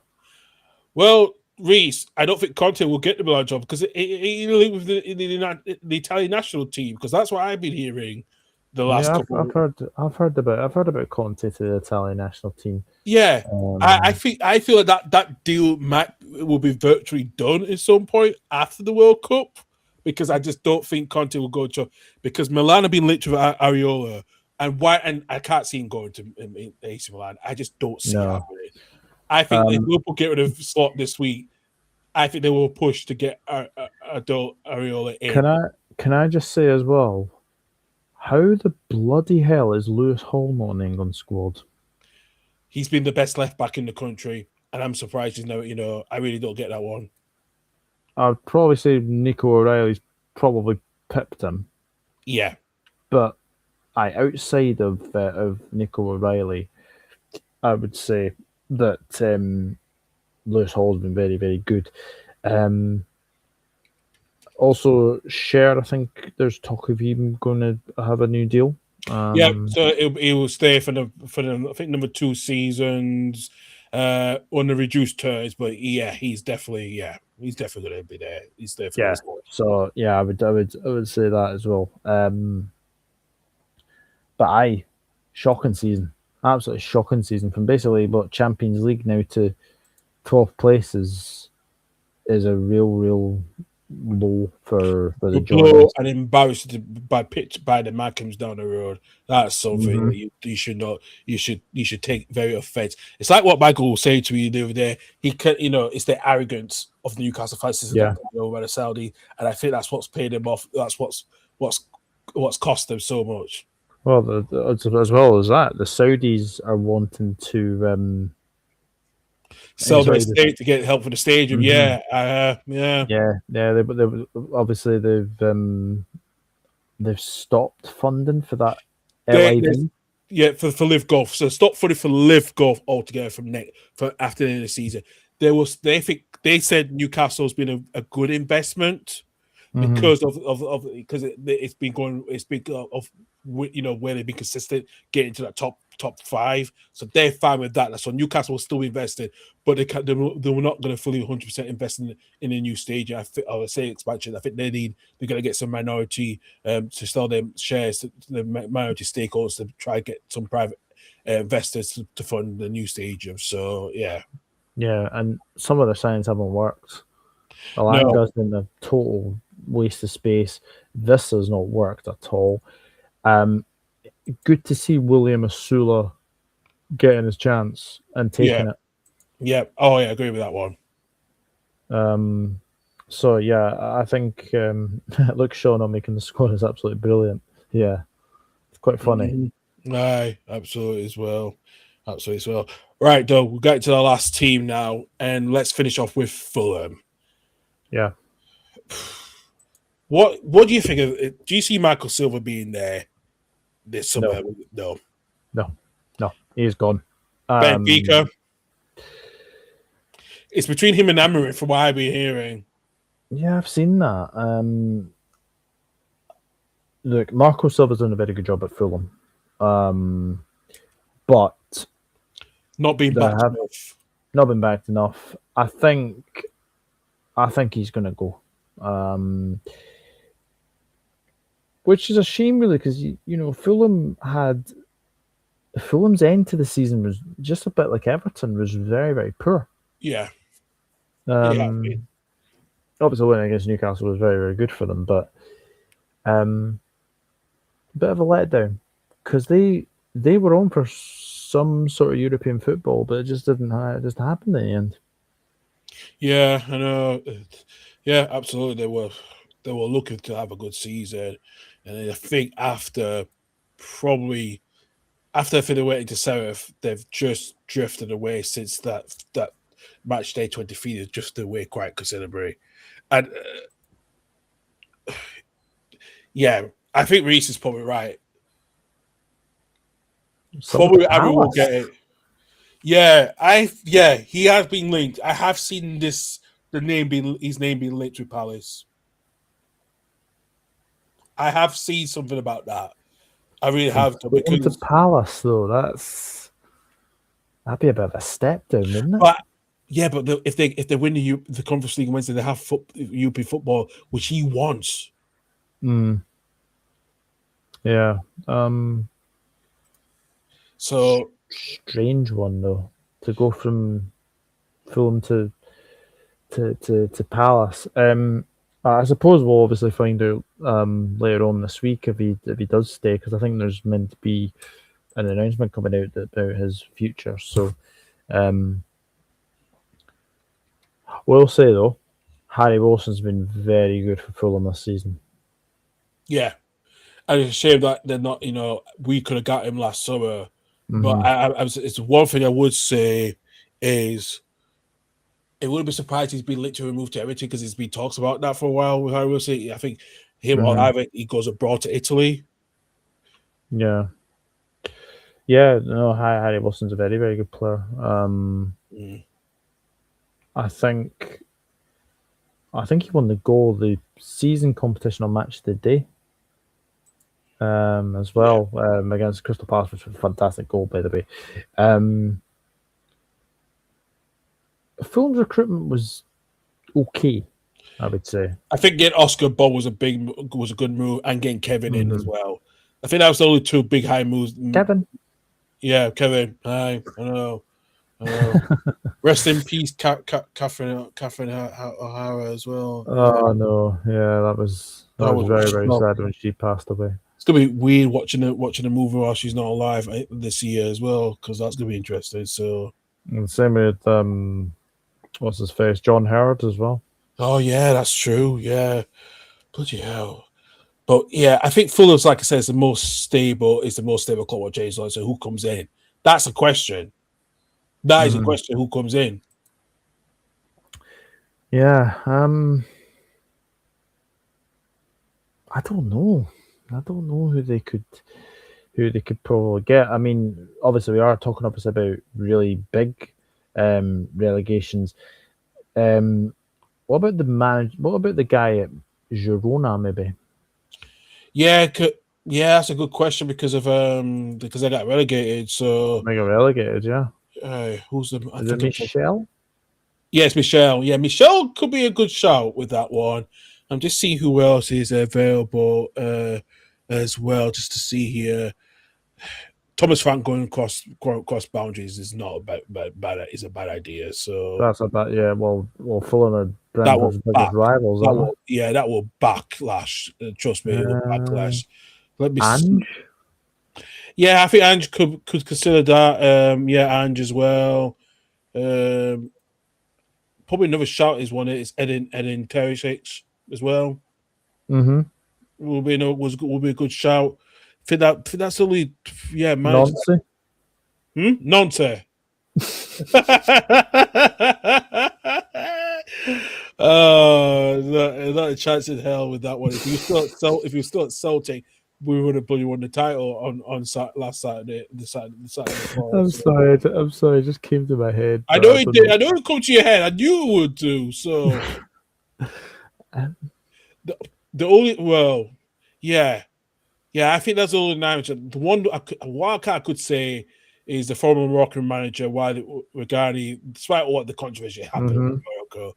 I think those are the few managers will be in a shout at the moment with that one. So if Portugal. Oh yeah, because Terich is going to Bilbao next season. Yeah, sorry, Reese. But Sampoli is the only one free. Yeah. So Sampoli is still free. So Would Max Allegri come into the Premier League? I don't think so. No. Shut up about Steve Clark again.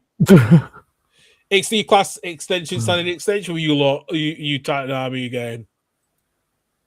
I don't know. I've not. I've heard it is. Is it? Yep. Interesting. There is one name that could work, and you might be. I'm going to give it a work. He just won so many trophies at Flamengo and get the sack. Felipe Luis. Yeah. Think about it. Yeah, that is a shout. Fulham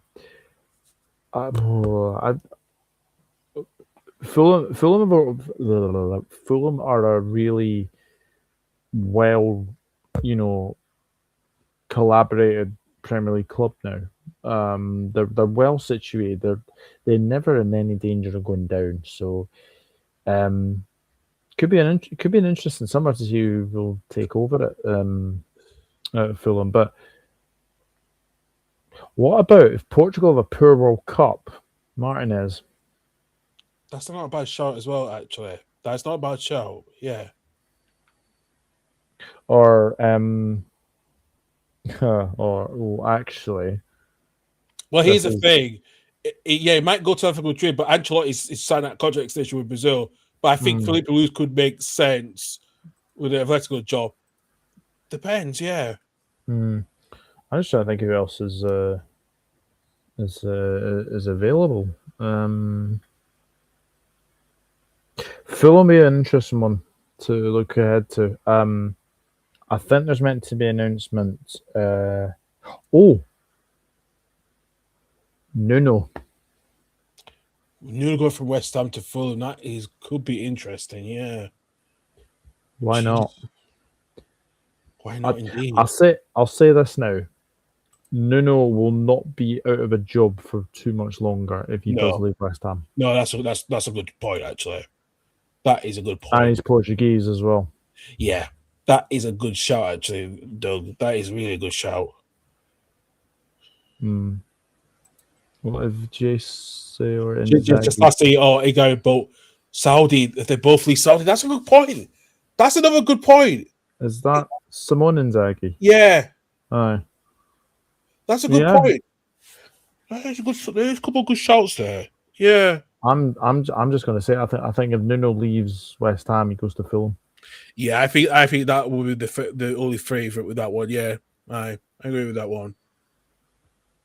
But it's been one hell of a season, and it's been very, very good to obviously discuss this over 2.25 hours. So no, thank you very much for doing this, because it's nice to chat football again, and it's nice to obviously do a live stream. Which, let's be honest, I have been a bit rusty, but I am going to be coming back very, very soon as well. Yeah, absolutely as well. And like I said, this is the last time you will see our faces here on the 20 podcast, because we are transitioning away from being a video podcast to an audio going from the next season onwards. So we will be trying to get ourselves more on. You've been debating about this now, haven't you? I've been. You're not the only one here.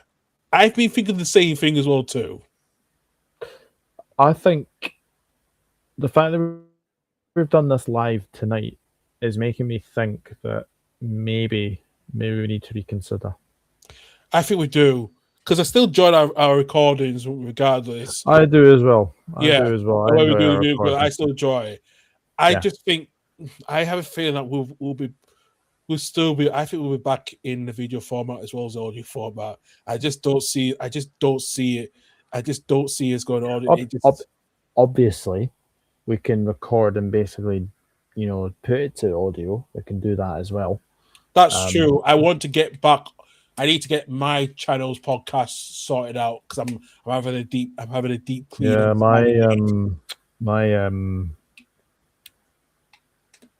what's it called? Oh, Jesus Christ! I can't even remember.